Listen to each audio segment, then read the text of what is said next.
သာသတိ1363ခုနှစ်ဒီလိုရဲပြည်နေကြအမရပူရမြို့နယ်စံလေးကျွန်းရွာသီလရခိတဝတ်တိ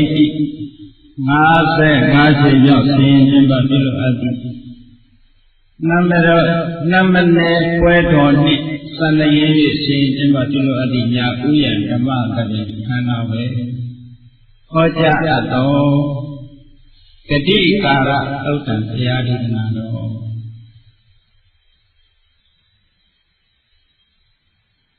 ဒီကနေ့ညတရားသဖြင့်ခန္ဓာကိုရှင်ဘုရားရဲ့ရှင်တော်မြတ်ဘုရား၏မဟာကရုဏာကိုအာယုံပြုတာဒီကျင့်ဆက်စွာသောဝန္ဒနာပနာမအာတိပဂါထာဖြင့်စတင်ဖွင့်ပြကြရအောင်တရားရှိခင်သူတော်သင်္ခိတကောသူတော်ကောင်းတို့အနေနဲ့ဘုရားမြတ်စွာ၏မဟာကရုဏာကိုအာယုံပြုပြီးတော့လက်ဥချီတာတရားသဖြင့်ခန္ဓာကိုစတင်ကြယောကပသောတိဟိပိယသမေယံကာလံကရောသောအတိတုကရာဟိခေရကတောလောကဟိတာယနာထောနမောမဟာကရုဏိကသတတ္တယောနာထောဝိနိယများစွာတတ္တဝါဤချမ်းသာစီးပွားလိုလားတောင်းတကုံပေါင်းခါသည်ဖြင့်နာထမိညာခြင်းရှင်တော်မြတ်ဖရာသည်အဘသောတိဒီဂရိကဗအရေအသက်တင်ချတို့ဖြင့်တော်လဲအဘယ်မီယံဤတဲ့တိုင်းတာဖော်ပြခြင်းငါမစွမ်းနိုင်ပါသောကာလမယကင်ချီသိနေကဘာရှိတသောကာလပတ်လုံးလောကဤတရားတတလောကဤအကျိုးစီးပွားလုံးငါအတိဒုက္ခရာမိဥစ္စာအသက်ဖြစ်လက်အင်္ဂါမိဓာရှိမာသမိသားနှင့်တထာဇနီစဉ္ညမိဟုကျတိထဝေ90စုအလုံးခဲရတော်မူလို့ကိုကရောတော်ဘုရားရှင်ယံဤလံကျုပ်ကိုအာထုတော်မူရသည်ဖြစ်၍ခေရလက်ဖြစ်ပြလုံးအသက်ဆုံးရဲ့နှလုံးစိတ်ဝံကိုရောဤပင်မင်းတို့ကတောဘဝတဏှာจิตခံများစွာရောက်တော်မူကြရရှာနေသည်မဟာကရုဏိကသတ္တဝါများယင်ဝေသားကဲ့သို့သနာချစ်ခင်မဟာကရုဏာအရှင်ဖြစ်တော်မူသောသာသနာသံဃဝိနည်းများစွာတတ္တဝါဤချမ်းသာစီးပွားလိုလားတောင်းတဂုံပေါင်းခါသည်ဖြင့်နာထမိညာထိုရှင်တော်မြတ်ဖရာနမောယုတိကြောင်းကြောင့်မင်္ဂလျောဤကရောယောကျိုးရှိခိုးခြင်းသည်အထုဘဝတုစင်စစ်မလေးဖြစ်ပါစေတည်း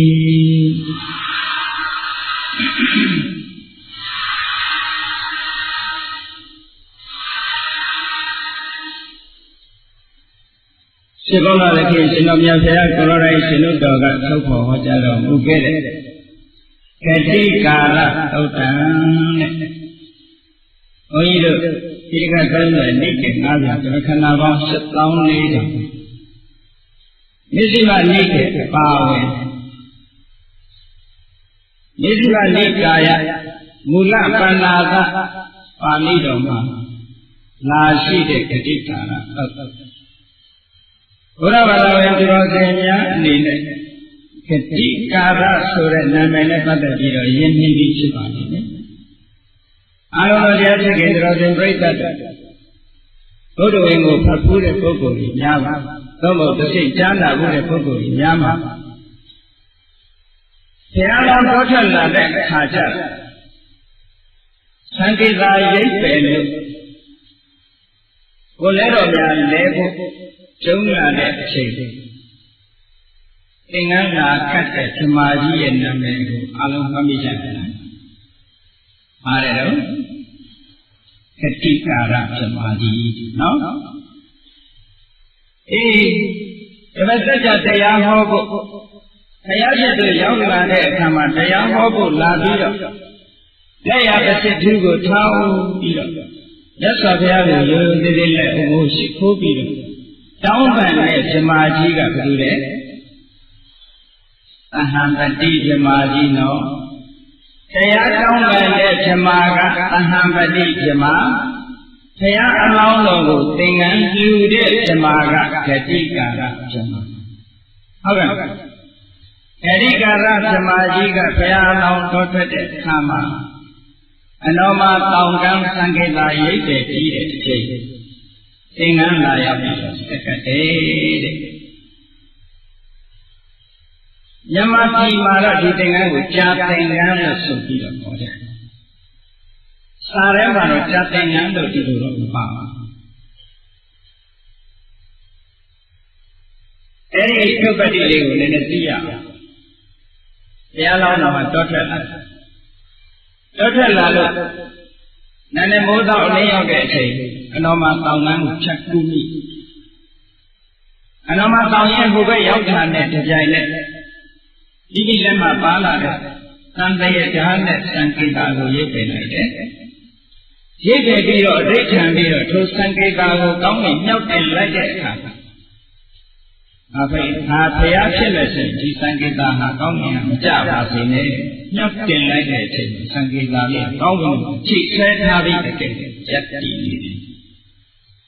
ဒီအချိန်မှာတာဝရဏနတ်ကြီးကကြာမင်းကြီးကထိုစံကိတာကို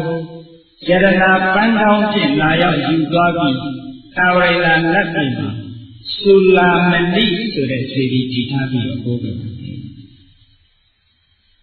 ဘုရားမြတ်စွာနဲ့ပတ်သက်တဲ့ပထမဆုံးစေတီဟာဘယ်မှာရှိတာဝရဏနတ်ပြည်မှာရှိသုလာမဏိစေတီတော်ဘယ်မှာရှိလဲ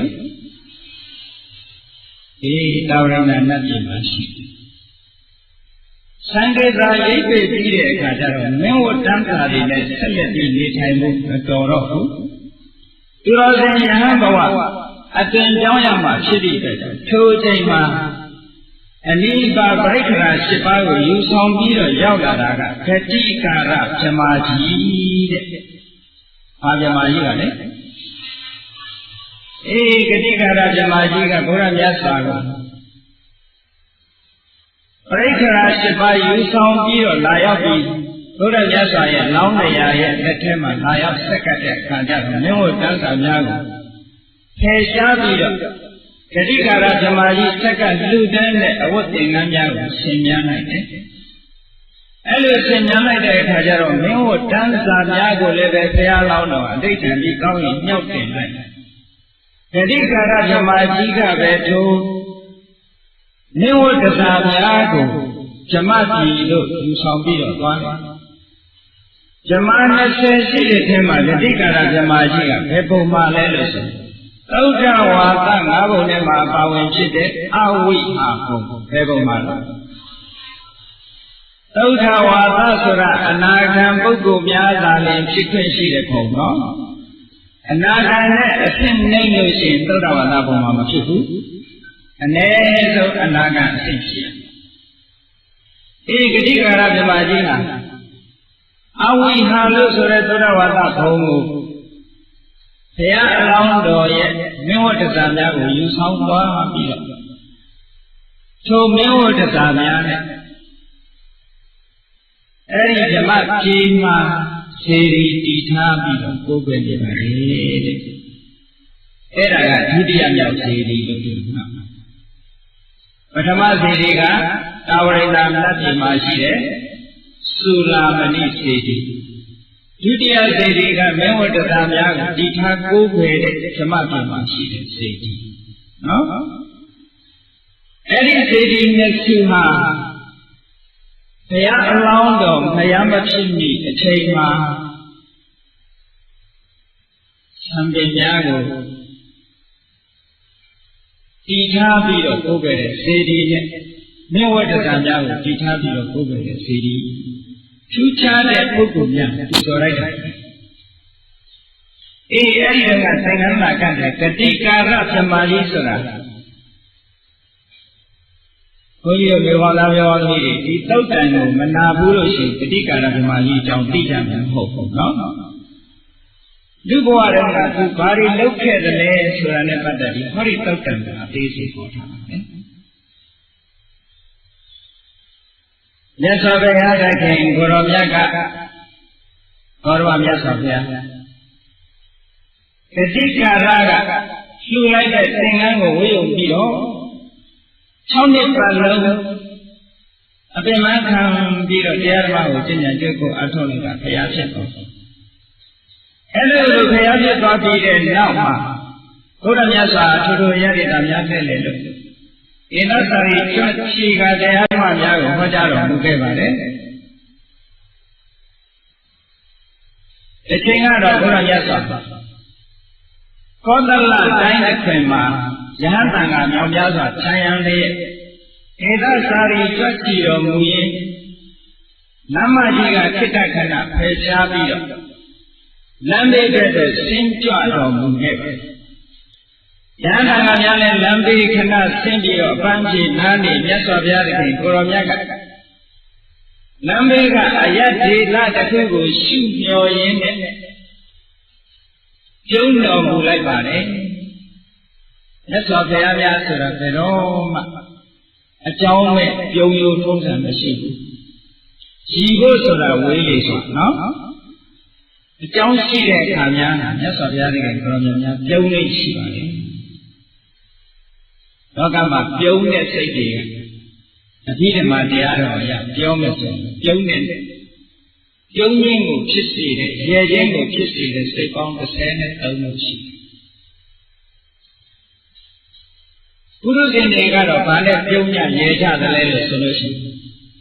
လောဘမှုစိတ်ထဲကကောမနတသဟခုလောဘမှုစိတ်၄ခုနဲ့ဒါလောဘနဲ့ပြုံးတာရဲတယ်မဟာကုသိုလ်စိတ်ထဲကညာဏတံပယုတ်စိတ်၄ခုအာလုံးဒီ၈ခုသောစိတ်တို့တွင်တစ်မျိုးမျိုးသောစိတ်တို့ဖြင့်ပုထုဇဉ်ပြုံးညတယ်ရဲကြတယ်လောဘမှုစိတ်နဲ့ပြုံးတဲ့အခါပြုံးနေရဲတဲ့အခါရဲတယ်မဟာကုသိုလ်စိတ်နဲ့ပြုံးတဲ့အခါပြုံးရဲတဲ့အခါရဲတယ်အဲစိတ်နဲ့ညာပြုံးနိုင်ရဲတာများပါလိမ့်မယ်လောဘမှုစိတ်နဲ့ပြုံးနိုင်ရဲတာကများပါမယ်နော်ရှစ်ပုထုဇဉ်နဲ့ဒါကြောင့်မို့လို့ပုထုဇဉ်ပုဂ္ဂိုလ်တွေဟာရှစ်ပါးသောစိတ်တို့တွေတစ်ခုခုသောစိတ်ဖြင့်ပြုံးကြတယ်6တိခံသောတာပန်တို့တဂရဂံတို့အနာဂံတို့ဖြစ်သွားပြီဆိုလို့ရှိရင်လောဘမှုစိတ်ခုနကသောမနတသဟထုဒိဋ္ဌိကတသံပယုတ်စိတ်ဆိုတာမဖြစ်နိုင်တော့ဘူး။ဘာဖြစ်လို့လဲဆိုရင်သောတာပန်ဖြစ်သွားလို့ရှိရင်မိစ္ဆာအယူဝါဒကျင်းသွားတယ်။ဒါကြောင့်မို့သောမနတသဟထုဒိဋ္ဌိကတဝိပယုတ်စိတ်နှစ်ခုရဲ့မဟာကုသိုလ်ညာနာသံပယုတ်သောမနတသဟထုမဟာကုသိုလ်စိတ်၄ခုရဲ့ပေါင်းလိုက်တော့6ခုသောတာပန်စတဲ့သိက္ခာပုဂ္ဂိုလ်ကြီးပြုံးညရဲကြတာတော့ဟောဒီ6ပါးသောစိတ်တွေကတပါးပါးသောစိတ်ဖြင့်ပြုံးညရဲကြပါလေတဲ့ဒါဖြင့်ယဟန္တာပုဂ္ဂိုလ်တို့ခရားတို့ဘယ်လိုစိတ်မျိုးနဲ့ပြုံးညရဲကြတယ်လို့ဆိုရင်သောမနတသဟကုတ်မဟာကရိယာစိတ်၄ခုရဲ့ဟတိတုပ္ပစိတ်တစ်ခုရဲ့အလုံးပေါင်းလိုက်လို့ရှိရင်စိတ်၅မျိုးအဲ့ဒီ၅မျိုးသောစိတ်တို့တွေတစ်မျိုးမျိုးသောစိတ်ဖြင့်ပြုံးခြင်းရဲခြင်းကိုပြုလုပ်ကြပါလေတဲ့စိတ်နဲ့ကျင်းပြီးတော့ပြုံးနေရတဲ့ဆိုတာလောကမှာရှိပါဘူးနော်စိတ်ရဲ့လုံးစော်ချက်ကြောင့်ပြုံးဒီနေရာမှာလည်းမြတ်စွာဘုရားသခင်ကိုရောမြတ်ထိုဒေတာကြီးကိုလမ်းမြော်ရှုစားရင်းကနေပြီးတော့အတိတ်ဘဝတစ်ခုကိုသွားအာယုံပြုမိတယ်အဲ့လိုအာယုံပြုမိလိုက်တဲ့အခါမှာမြတ်စွာဘုရားသခင်ကိုရောမြတ်ရဲ့မျက်နှာတော်မှာပြုံးရောင်တန်းလာတယ်ဘုရားပြုံးလိုက်တဲ့ဆိုရင်ပဲမြတ်စွာဘုရားသခင်ကိုရောမြတ်ရဲ့သွားတော်အခြားကလေးတွေကဖြူဖွေးသောရောင်ကြည်တော်များပေါ်ထွက်လာတာခေါင်းတော်ကိုရစ်ပတ်ပြီးတော့ပျောက်ကွယ်သွားတယ်အဲ့ဒီအထိတ်မှတ်နဲ့နောက်ကပါလာတဲ့ယဟန်တန်ဃာများကမြတ်စွာဘုရားသခင်ကိုရောမြတ်ပြုံးနေဆိုတာသိလိုက်ကြရတယ်နော်ဒီတစ်ချိန်မှာလည်းရှင်အနန္ဒမထေရမြတ်ဒီမြတ်စွာဘုရားသခင်ကိုရောမြတ်ရဲ့နောက်တော်ကပါနေမြတ်စွာဘုရားသခင်ကိုရောမြတ်ကထိုဒေတာကြီးကိုရှုသားရကနေပြုံးတော်မူလိုက်တဲ့အခါမှာရှင်အနန္ဒမထေရမြတ်ကရှင်ဘုန်းတော်သခင်ရှင်တော်မြတ်ဘုရား တရားသခင်ကိုရောမြတ်များကြီးအကြောင်းမဲ့ပြုံးယုံထိုးတယ်မရှိပါအရှင်ဘုရားပဲကြောင့်ပြုံးရပါသလဲလေလျောက်ချမ်းမင်းညံ့တဲ့အခါကျတော့အာနန္ဒာတဲ့ဒီဒေသကြီးဟာတစ်ချိန်တစ်ခါတော့ဝေခလိန်ကလို့ခေါ်တဲ့ညီကုန်းရွာကြီးတစ်ခုဖြစ်ခဲ့ပြီလေနာမည်လေးကိုတော့မှတ်ထားဝေခလိန်ကပါရရွာပါလေဝေခလိန်ကဆိုတဲ့ရွာညီကုန်းကြီးတစ်ချိန်တစ်ခါတော့ဒီနေရာမှာပေါ်ပေါက်ခဲ့ပြီအဲ့ဒီရွာကြီးကအလွန်စီပင်သာယာဝါပြောပြီးစံပြရွာကြီးတစ်ရွာပေါ့ခုရှမ်းလေးကျုံလို့နော်အဲ့လိုကာမနိကမလို့တွဲပြီးတော့သုံးထားတာဆိုတော့ရွာနိကုံးဒီအသုံးကလည်းခါရှမ်းရှမ်းကာမဆိုလို့ရှိရင်ကာမတစ်မျိုးတည်းပဲသုံးလို့ရှိတယ်နိကမဆိုရင်လည်းနိကမလို့သုံးတယ်ဟောဒီဝေခလင်္ကာကိုတော့စာပေထဲမှာကာမနိကမလို့စကလုံးနှလုံးစလုံးတွဲပြီးသုံးထားတာဆိုတော့စံကြရဖြစ်ကောင်းဖြစ်နော်အဲ့ဒီဝေခလင်္ကာဆိုတဲ့ရွာကြီးမှာအလွန်စီပင်ဖွံ့ဖြိုးတိုးတက်တယ်လူဦးရေကလည်းအမတန်မှများလူတွေကလည်းအလွန်စီကားတဲ့ရွာကြီးဒီပါတဲ့အဲ့ဒီရွာကြီးတွေကအဲ့ဒီရွာကြီးကိုအမိပြုပြီးတော့ကသဗ္ဗမြတ်စွာဘုရားတခင်ကိုရောမြတ်ရဲ့ကျောင်းတော်ကြီးတစ်ဆောင်ကလည်းရှိတယ်ကသဗ္ဗမြတ်စွာဘုရားတခင်ကိုရောမြတ်ကြီးဝေကလင်္ကာဆိုတဲ့နေကုန်းရွာကြီးကိုအမိပြုပြီးတော့ထိုကျောင်းတော်ကြီးမှာသင်တောင်းနေခဲ့တယ်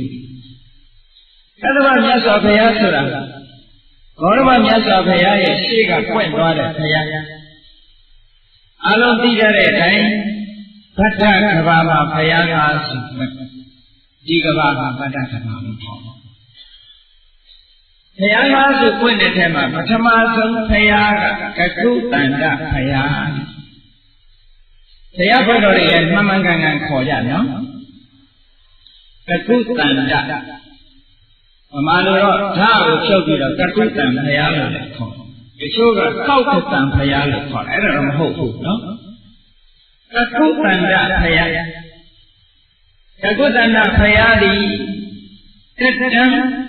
8000တန်းလူရဲ့တက်တန်း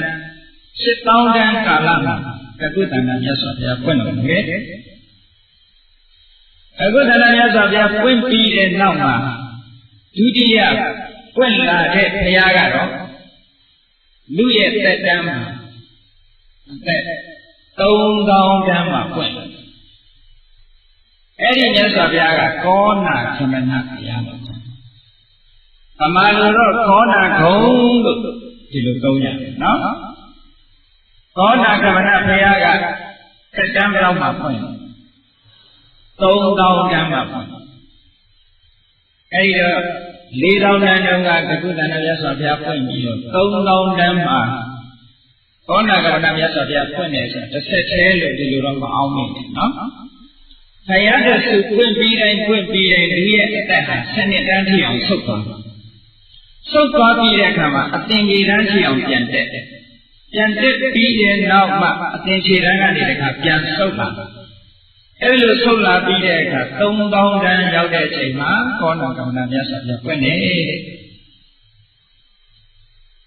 ။အခါတတိယအနေနဲ့ပွင့်တော်မူတဲ့မြတ်စွာဘုရားကကတ္တဗမြတ်စွာဘုရား။ထိုကတ္တဗမြတ်စွာဘုရားပွင့်တော်မူတဲ့အချိန်นี้လူရဲ့သက်တမ်းက2000တန်း2000တန်းအချိန်ကာလမှာပွင့်တော်မူခဲ့တယ်။အဲ့ဒီတော့ဒီဘုရားရှင်ကိုရောမြတ်ရဲ့ဖွဲ့တယ်ကကုတန္တကောနာကမနကသဗ္ဗယခုပွင့်တော်မူတဲ့မြတ်စွာဘုရားကိုထည့်လိုက်လို့ရှိရင်ဘောဓမအဲဒီမှာဗမာလူဆိုတဲ့အခါကကုတန္တကကုတံမြတ်စွာဘုရားကောနာဂုံမြတ်စွာဘုရားကတ္တမမြတ်စွာဘုရားဒီလိုဆိုရင်မှန်တယ်နော်သို့တော်လည်းပဲသချင်းတွေထဲမှာကြားနေရတာဘုန်းကြီးတို့ဘာတွေကြားရလဲဆိုကကုတန္တဂုံကောနာဂုံကတ္တဗဂုံနဲ့ဆိုပြီးတော့စောက်ချက်ဆိုနေကြားကြကြပါလိမ့်မယ်နော်ကကုတန္တဂုံဆိုတာမဟုတ်ဘူးကကုတန္တမြတ်စွာဘုရား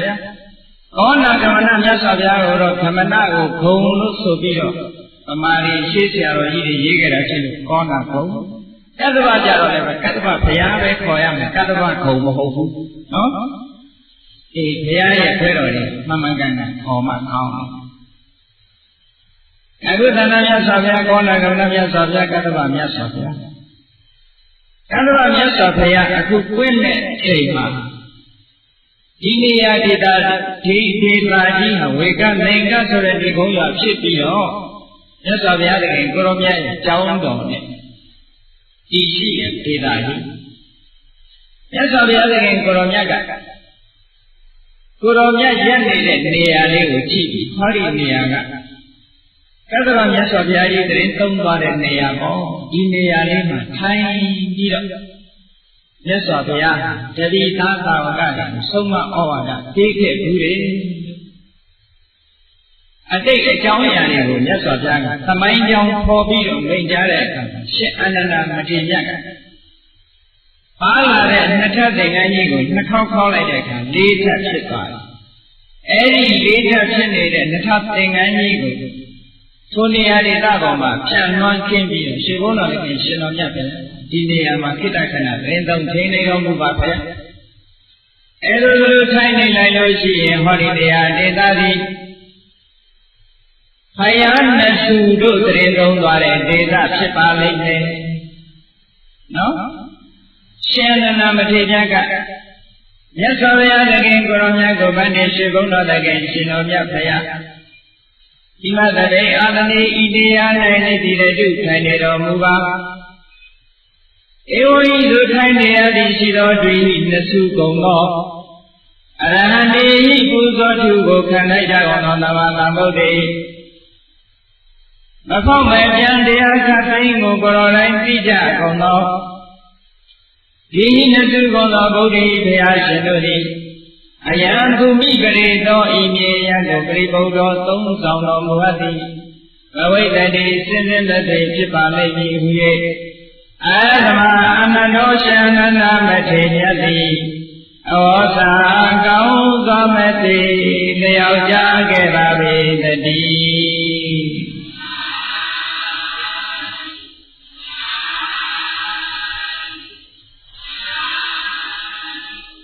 ရှင်ဘုန်းတော်သခင်ရှင်တော်မြတ်ဖရာဤနေရာဤဌာနမှာသတ္တဝါမြတ်စွာဘုရားသခင်ကိုရောမြတ်သည်ထိုင်နေပြီးတဲ့ကာလ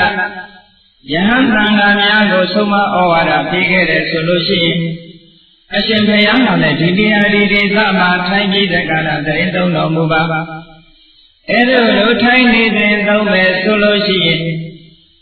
နှစုသောဘုရားရှင်တို့တရင်သုံးသွားတဲ့ထူးခြားတဲ့ဒေသကြီးတစ်ခုဖြစ်ပါလိမ့်မယ်မြတ်စွာဘုရားအဲဒါလိုလျှောက်ထားကြ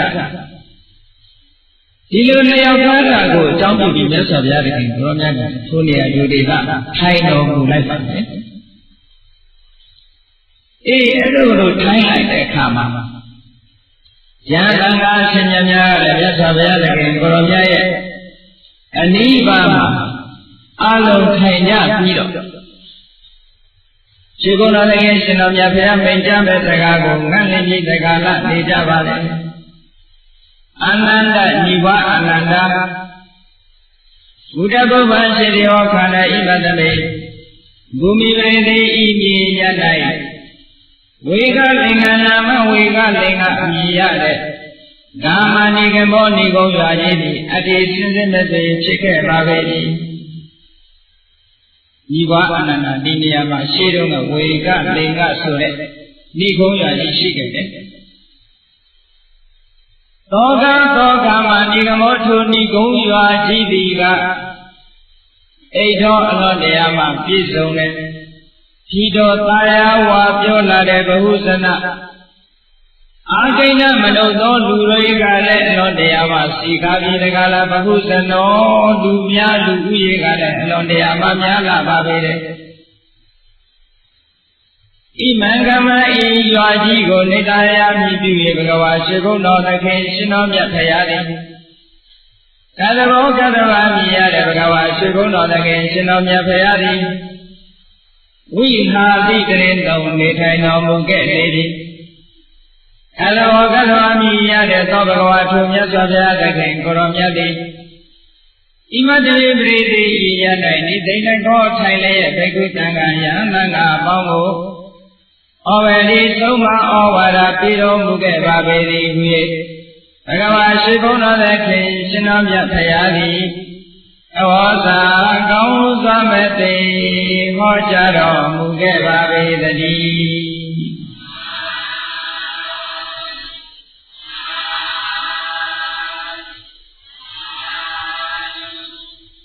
Hori Hojaro, Muge, Babedi.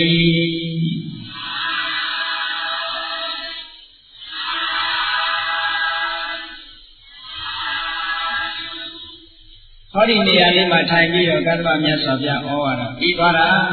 ဆိုပြီးတော့မြတ်စွာဘုရားသခင်ကိုရောမြတ်ကဟောဒီဝေခလင်္ကာလို့ဆိုတဲ့နေကုန်းရွာကြီးမှာထိုကတ္တဝမြတ်စွာဘုရားရဲ့အလုတ်အကျွေးတကာကြီးတစ်ယောက်ရှိတယ်တဲ့အဲ့ဒီတကာကြီးကအိုးလုံငန်းနဲ့အတမွေးတာဖြစ်သောကြောင့်ကုံဖခါရအိုးထိမ့်တယ်လို့အမှန်ကြီးကဆိုကြတယ်နော်သူရဲ့နာမည်ကတော့ဂတိကာရတဲ့ဂတိကာရဆိုတဲ့ဥရိန္ဒရာကသဝမြတ်စွာဘုရားသခင်ကိုရောမြတ်ရဲ့အမြတ်ဆုံးသောအလိမ္မာရင်ကျေးဆုံးသောအရင်နှီးဆုံးသောအလုတ်အကျွေးထိုင်ခါကြီးတူဖြစ်ခဲ့အဲဒီဂတိကာရဥရိန္ဒီကြီးမှလည်းပဲတန်ငယ်ချင်းတယောက်ရှိတယ်သူရဲ့တန်ငယ်ချင်းရဲ့နာမည်ကဇောတိပါဠတဲ့ဘယ်သူပါလဲဇောတိပါဠဆိုတဲ့လူလေးကသဟာယပိယသဟာယအလွန်တရားချစ်ကြောင်းဝင်တဲ့တကယ်ချင်းတရားအဲ့ဒီဂရိကာရဥရဏီကြီးဟာတနေ့ကြတဲ့အခါကျတော့သူတကယ်ချင်းဇောတိပါဠပြောတယ်တကယ်ချင်းဇောတိပါဠကတ္တဗမြတ်စွာဘုရားသခင်ကိုရမြတ်ကိုသွားပူကြရအောင်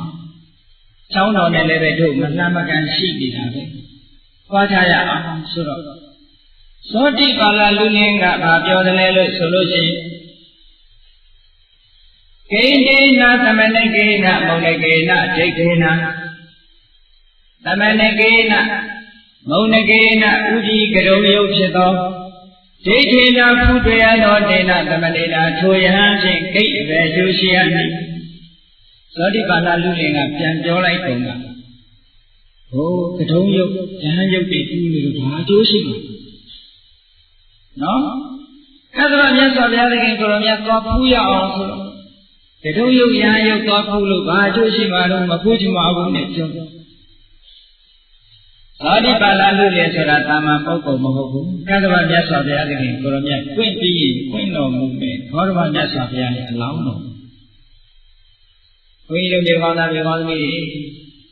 ပါရမီတလောက်ပြည့်နေတဲ့ပုဂ္ဂိုလ်တော်မှဘုရားဘူးခေါ်ဖို့မခက်ပဲဘူး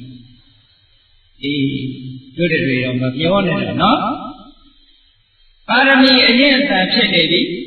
သတ္တဝမြတ်စွာဘုရားပြီးပွင့်မဲ့ဘုရားအလောင်းကဘုရားဘူးခေါ်တဲ့အခါမလိုက်ဘူးမလိုက်ရုံနဲ့မကဘူးနှုတ်နဲ့စော်ကားလိုက်သေးတယ်ဘာချောင်းလဲမျိုးရိုးစာတိအရာကဒီလိုဖြစ်ရတယ်ဇောတိပါဠိတို့ကဗြဟ္မဏမျိုးရိုးဆိုတော့သမဏတွေအပေါ်မှာသူတို့ကဒီလိုပဲပြင်တယ်တမဏကမုံဒကလူညံ့နေယဟန်ညံ့နေကတုံးနေဒီလိုပဲနေနော်မျိုးရိုးဇာတိအလိုက်သူ့ရဲ့စိတ်ကဒီလိုပဲထင်တယ်ဘလောက်ပဲပါရမီကြီးရင့်နေနေအသိစိတ်ဓာတ်ကဘုရားပေါ်မှာမျက်နှိုးတဲ့အသိစိတ်ဓာတ်ကမျိုးရိုးဇာတိကကွယ်ထားသည့်အတွက်ကြောင့်မပေါ်လာဘူးတဲ့အဲဒါမို့လို့ဂတိကာရပုံနာကြီးကတကယ်ချင်းဇောတိပါဠကန္တဝမြတ်စွာဘုရားသခင်ကိုရောမြတ်ရဲ့ကျောင်းတော်ဟာအလွန်တရာမှအနည်းလေးပါသွားရောက်ပြီးတက္ကလာဘုရားကိုပူဇော်ရအောင်ဘာဖြစ်လို့လဲလို့ဆိုလို့ရှိရင်ကတ္တဗကဝေတို့သူမြတ်စွာဘုရားကိုတသနာကုမြင်ခြင်းကိုအာရုဒဝတံအလွန်တရာမှကောင်းတယ်လို့လူတွေကကအသိမှတ်ပြုထားပါဒါကြောင့်မလို့တို့သွားပြီးတော့ဘုရားပူဇော်ရအောင်လို့ဆိုတော့ဘာလို့ကိုလဲမဖူးချင်ပါဘူးကတုံးယုတ်ဉာဏ်ယုတ်တွေနဲ့တွေ့လို့ဘာကျိုးရှိမှာတော့ပထမတစ်ချိန်ပြောလဲဒီတိုင်းနဲ့ပြန်ပြောတယ်ဒုတိယတတိယထပ်ပြောသုံးချိန်တိုင်အောင်ဒီတိုင်းပြောလိုက်တဲ့အခါကျဂတိကာရဥရိန္ဒေကြီးကဂ အဲ့ဒီလိုဆိုလဲတကယ်ချင်းရေကျိုးသွားကြရအောင်မြစ်ထဲတို့ရေသွားချိုးရအောင်ရေကျိုးသွားရမယ်ဆိုရင်နိုင်တယ်အောင်းမိနေတဲ့ရေကျိုးသွားရမယ်ဘုန်းကြီးတို့မျိုးကောင်းသားမျိုးကောင်းသမီးတွေလည်းတရားပွဲသွားရအောင်ဆိုလို့ရှိရင်ဒီနေ့ဘာလို့ဆရာရှိကျုပ်ရှင်သွားရအောင်ဆိုဇောတိပါဠဘုရားအလောင်းကြီးကလည်းကြည့်ရေကျိုးသွားရအောင်ဆိုတော့ကောင်းလားပဲဆိုပြီးတော့သူတို့ခေတ်ကအသုံးပြုတဲ့စိတ်ကလေးလုံးလို့ပြီးကုန်းပြီးတော့ကိုယ်ပဲကြိုးစားဒီပဲကြိုးစားဆွဲပြီးတော့ရေကိုတဲ့တုတ်တိတိညာနာလို့ခေါ်တဲ့ခြေပုကရိယာဆက်ပြန်များကိုယူဆောင်ပြီးတော့မြစ်ထဲဆင်းရေချိုးသွားတာအဲ့လိုရေချိုးပြီးတော့အဓိကရာအိုးရင်းတဲ့ကြီးကလည်းရေထဲဆင်းချိုးသူကတော့ရိုးရိုးပဲအိုးရင်းတယ်ဆိုရိုးရိုးပဲရေထဲနှိမ့်စိမ့်ပြီးကျန်တဲ့ကိုလူကတော့မဟုတ်ဘူးတထေသားလည်းတထေသားပုံနာလည်းပုံနာလို့မျိုးဆိုရေထဲမှာစိမ့်ပြီးတော့တက်တက်နာနာကြီးဖို့ကြီးနေကြောကိုပုတ်တက်ပြီးတော့အမွှေးနှံတာတွေနဲ့ရေအာရပါရချိုးအာရပါရချိုးပြီးတဲ့အခါကျတော့သုံးပေါ်တက်တာအဝတ်စားများလဲပြီးတော့ခိတ္တကသရင်ရေစိုးနေတာ၆အောင်ဆိုပြီးတော့ရေ၆အောင်လို့ရင်ခိတ္တရက်နေတဲ့အချိန်အဲဒီကရအိုရင်းတဲ့ကြီးကအနန္တရပါပြီတကယ်ချင်းသောတိပါလားဘုရားထောင်ခိုင်းတာရဲ့နီးနီးလေးတွန်းခေါ်ပြတဲ့အခါနော်တကယ်ချင်းဒီနောက်နေ့ဘုရားကြောင့်နီးနီးလေးနဲ့သွားရဟိုဘာလို့ဆိုဒီကုန်းရုပ်ကတော့ဘာလို့ရှိအဲ့လိုပဲပြန်ပြောလိုက်တယ်ဒါနဲ့ဒီကရအိုရင်းတဲ့ကြီးကမလျှော့ဘူးသောတိပါဠလူလင်တောင်းကျိတ်ပြီးတော့ဝတ်ထားတဲ့အဝတ်ကိုဆွဲပြီးအငယ်လေး၅ပါးသွားရဘုရားတော်ပြုအောင်ဆွဲတဲ့အခါကျတော့သောတိပါဠကလက်ကိုဖယ်ပြီးတော့အိုးဘာလို့ကောဒီလိုရုပ်ကိုဘာလို့ကောဒီတရားကိုရင်းလိုက်တယ်နော်အဲ့ဒီအချိန်ကြတဲ့အခါကျတော့ဂရိကာရပုံသားကြီးကသတင်းကိုဆွဲခေါ်တော့သောတိပါဠရဲ့သတင်းကိုနှမ်းပြီးတော့ဆုတ်ဆွဲလိုက်ပြီးတော့တကယ်ချင်းကသဗ္ဗမြတ်စွာဘုရားကျောင်းတော်ကအနည်းလေးသာပါသွားရဆိုတော့သောတိပါဠလူလင်ကအလွန်ထိတ်လန့်သွားတယ်။အဲကြောင့်ထိတ်လန့်သွားတော့စိတ်ထဲမှာတအံ့တော်ကြီးဖြစ်သွားတယ်။အိုးရင်းတဲ့လူမျိုးကသူ့သခင်ကိုဆွဲခိုင်းတယ်ဆိုတာသမန္တတိမှာမဟုတ်ဘူး။ဟုတ်ကဲ့။အိန္ဒိယနိုင်ငံမှာဆိုရင်အမျိုးဆက်ကသိပြီးတော့စကားပြောတယ်။ဘုန်းကြီးတို့အိန္ဒိယရောက်တော့ဆန်းမြင့်နဲ့ဇန်နိုင်ရဲ့အခြေအနေတွေကိုလေ့လာခဲ့တယ်။အိုးဇန်နိုင်တွေကဇန်နိုင်တွေသိနိုင်ကြတယ်။ကြည့်ရတာစပြီးတော့မျက်စောင်းထိုးခန်းထောက်ပြီးကြည့်။ကိုလူတွေကသူသမင်းစားတာလည်းမဟုတ်ဘဲနဲ့ကြောက်နေရတယ်။ဇန်နိုင်ကဟိုအလွန်ကြောက်ရ။မျက်စောင်းထိုးကြည့်လိုက်ရင်လည်းသူတို့ပဲကြောက်နေကြတာ။ငင်းနိုင်နေလို့ဖြစ်။ဒါကတော့ဘုန်းကြီးတို့ BHU ဆိုတဲ့တက္ကသိုလ်ကြီးကိုသွားကြတယ်။အဲ့ဒီတက္ကသိုလ်ကပြန်သုံးမင်းကားကားသိလာတဲ့အခါမှာကျောင်းသား2ယောက်တက်လာတယ်။ယမနအစမြင့်တွေကကျောင်းသား2ယောက်တက်စီ။နိုင်ရတဲ့အခါကျတော့ရက်ခန်းပြီးတော့သူတို့ဆင်းတော့ပတ်ဆံမပေးဘူး။မပေးတော့ကားမောင်းတဲ့ကောင်ကလိုက်ပြီးတော့ပတ်ဆံတောင်း။တောင်းတဲ့အခါကျတော့ခါထောက်ပြီးတော့ကလားလို့ပြောတယ်။ဘာပြောတယ်တော့မသိဘူးပေါ့။ခါထောက်ပြီးတော့ပြောတာဟိုကောင်ဒီအဲ့ပြန်လာရတယ်မပြန်ရင်သားရက်ခံမပေးဘူး။ဆန်းမြင့်တွေကဆန်းမြင့်တွေပုံမှာအဲ့လိုဥနိုင်ခြင်းများ။အခုကြည့်ကတိကာရလို့ခေါ်တဲ့အိုရင်းတွေကဆန်းမြင့်ဖြစ်တဲ့ပုံနာလူမျိုးနော်ဇောတိပါဠလူတွေရဲ့ရှောင်းကိုဆံကေတာကိုဆက်ပြီးတော့တိုင်လိုက်တဲ့အခါမှာဇောတိပါဠအလွန်တရာမှအော်ထိတ်လန့်ကြုံလို့ပါတယ်။သို့တော်လည်းပဲတကယ်ချင်းချင်းအလွန်ခင်တာဆိုတော့ဘုန်းကြီးတို့မျိုးအောင်သားမျိုးအောင်ရဲ့တင်လိုက်တယ်။သူ့အထွတ်မြတ်ထားတဲ့သတင်းကိုဆွဲလာတဲ့ဉာဏ်ဖြစ်ကြတော့မှာပဲလို့အောင်လို့နော်။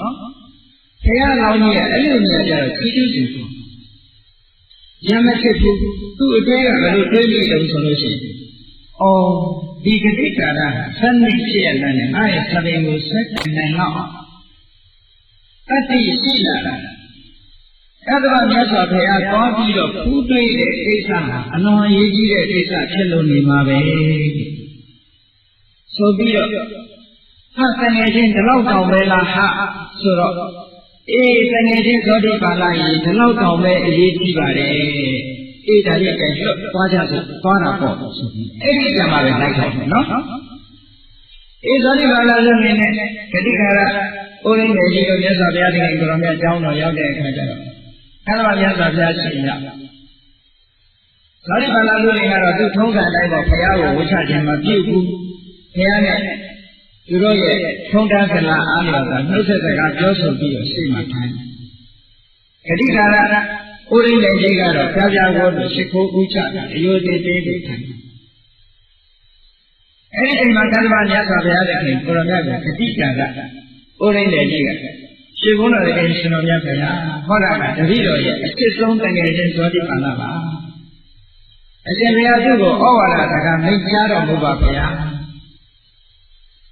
ဘလောက်စံနမူနာယူဖို့ကောင်းတယ်တကယ်ချင်းတရားကိုဘုရားကြောင့်မရောက်အောင်အင်းခေါ်သွားတာနော်အာသာပြုတယ်ဆိုတော့အဲ့ဒါဂတိကာရဥရိနေကြီးဟာသောတိပါဠိလူလင်ကိုမရအရစီယုံပြီးတော့ဘုရားကြောင့်အရောက်ခေါ်သွားတာခေါ်သွားပြီးတော့အရှင်ဘုရားတပည့်တော်ရဲ့တကယ်ချင်းသုံးမဩဝါဒမိန့်ကြားတော်မူပါလို့လျှောက်တော်မြတ်စွာဘုရားခင်ကိုရောမြတ်ကသူနဲ့တိတ်တော်တဲ့တရားဓမ္မကိုခေါ်လိုက်တဲ့အခါကျသောတိပါဠိလူလင်ဆိုတာကလူညံ့မှာမဟုတ်ပဲပညာတတ်လူငယ်တယောက်ပဲနော်မြတ်စွာဘုရားဟောလိုက်တဲ့တရားတွေကောင်းကောင်းကြီးသဘောပေါက်နားလည်သွားတယ်အေးဒါနဲ့မြတ်စွာဘုရားရဲ့သုံးမဩဝါဒကိုနားထောင်ပြီးတော့ဂတိကာရဥရိန္ဒေနဲ့အတူနှစ်ယောက်သားဘုရားကိုရှိခိုးဝါချပြီးပြန်ထွက်လာကြအပြင်ရောက်တဲ့အခါကျတော့သောတိပါဠိကပြောတကယ်ချင်းဂတိကာရဒီလိုတရားတွေနာယကနဲ့ဘာဖြစ်လို့တကယ်ချင်းကဘုန်းကြီးမဝဲတာတော့တဲ့တကယ်ချင်းဘုန်းကြီးဝဖို့ကောင်းတာပဲဘာဖြစ်လို့မောတာလဲဆိုအိုးတကယ်ချင်းမင်းသိတာပဲငါမှမျက်မမြင်အမေအိုနဲ့အဖေအိုငါလှုပ်ကျွေးနေရတယ်ဘယ်လိုလုပ်တင်တော့လဲအဲ့ဒီလိုဆိုရင်တော့ငါကတော့လူဘဝမှာမနေတော့ဘူးအမတန်ထူးခြားတဲ့တရားဓမ္မကိုနာရလာငါယဟန်ဘဝဟုတ်တော့မယ်အာကောင်းတော့တကယ်ကြီးညာဖို့မဆိုဘူးကဲလာသွားကြတော့ဆိုပြီးတော့ကတ္တဗမြတ်စွာဘုရားခြေတော်ရဲ့ပြန်ရောက်ဝင်ပြီးတော့ရှိဘုန်းတော်ရဲ့ရှင်တော်မြတ်ဘုရားတပည့်တော်ရဲ့တကယ်ချင်းဟာဒီသောတိပါဠိလူလင်ရှင်ဘုရားဩဝါဒစကားနာရလာအာရဏဘောင်ဝင်ပြီးတော့ရှင်ဟန်ပြုခြင်းစိတ်တွေရှိတယ်ရှင်ဘုရားဖင့်တောင်းပါတယ်ဆိုတော့မြတ်စွာဘုရားကကိုရောမြတ်ကသင်္ကန်းဝတ်ပြီးပေးလိုက်တယ်အဲ့ဒါဘောရမမြတ်စွာဘုရားရဲ့အလောင်းနော်နောက်ဆုံးသင်္ကန်းဝတ်တဲ့ပွဲပဲအဲ့လိုသောတိပါဠိလူလင်ဟာကတ္တဗမြတ်စွာဘုရားရဲ့သာသနာမှာသာသနာဝန်ထမ်းရှင်ဟန်အဖြစ်နဲ့ဝင်ရောက်တော့ဝင်ရောက်တဲ့အခါမှာမြတ်စွာဘုရားရဲ့ကိုရောမြတ်ဟောကြားတဲ့ပိဋက30နိကေ90တရခဏပေါင်း7400သင်ယူပြီးတော့တရားဓမ္မတွေကိုရှင်းတဲ့ကျုပ်ကိုအားထုတ်လိုက်တယ်ဝိပဿနာဉာဏ်စဉ်အစဉ်စဉ်တက်နောက်ဆုံးသင်္ခါရုပ္ပကဉာဏ်အစဉ်လောက်ရောက်တဲ့အခါမှာအဲ့ဒီနားမှာရပ်ထားတဲ့ရှေ့တော့ဆက်အားထုတ်ဘာဖြစ်လို့လဲဆိုတော့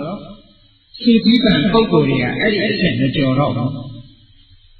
အဲ့ဒီအစဉ်ကျော်ရင်သောတာပန်တဂရကအနာဂံဉာဏ်ဖြစ်သွားတော့မှာပေါ့နော်အဲကြောင့်မို့လို့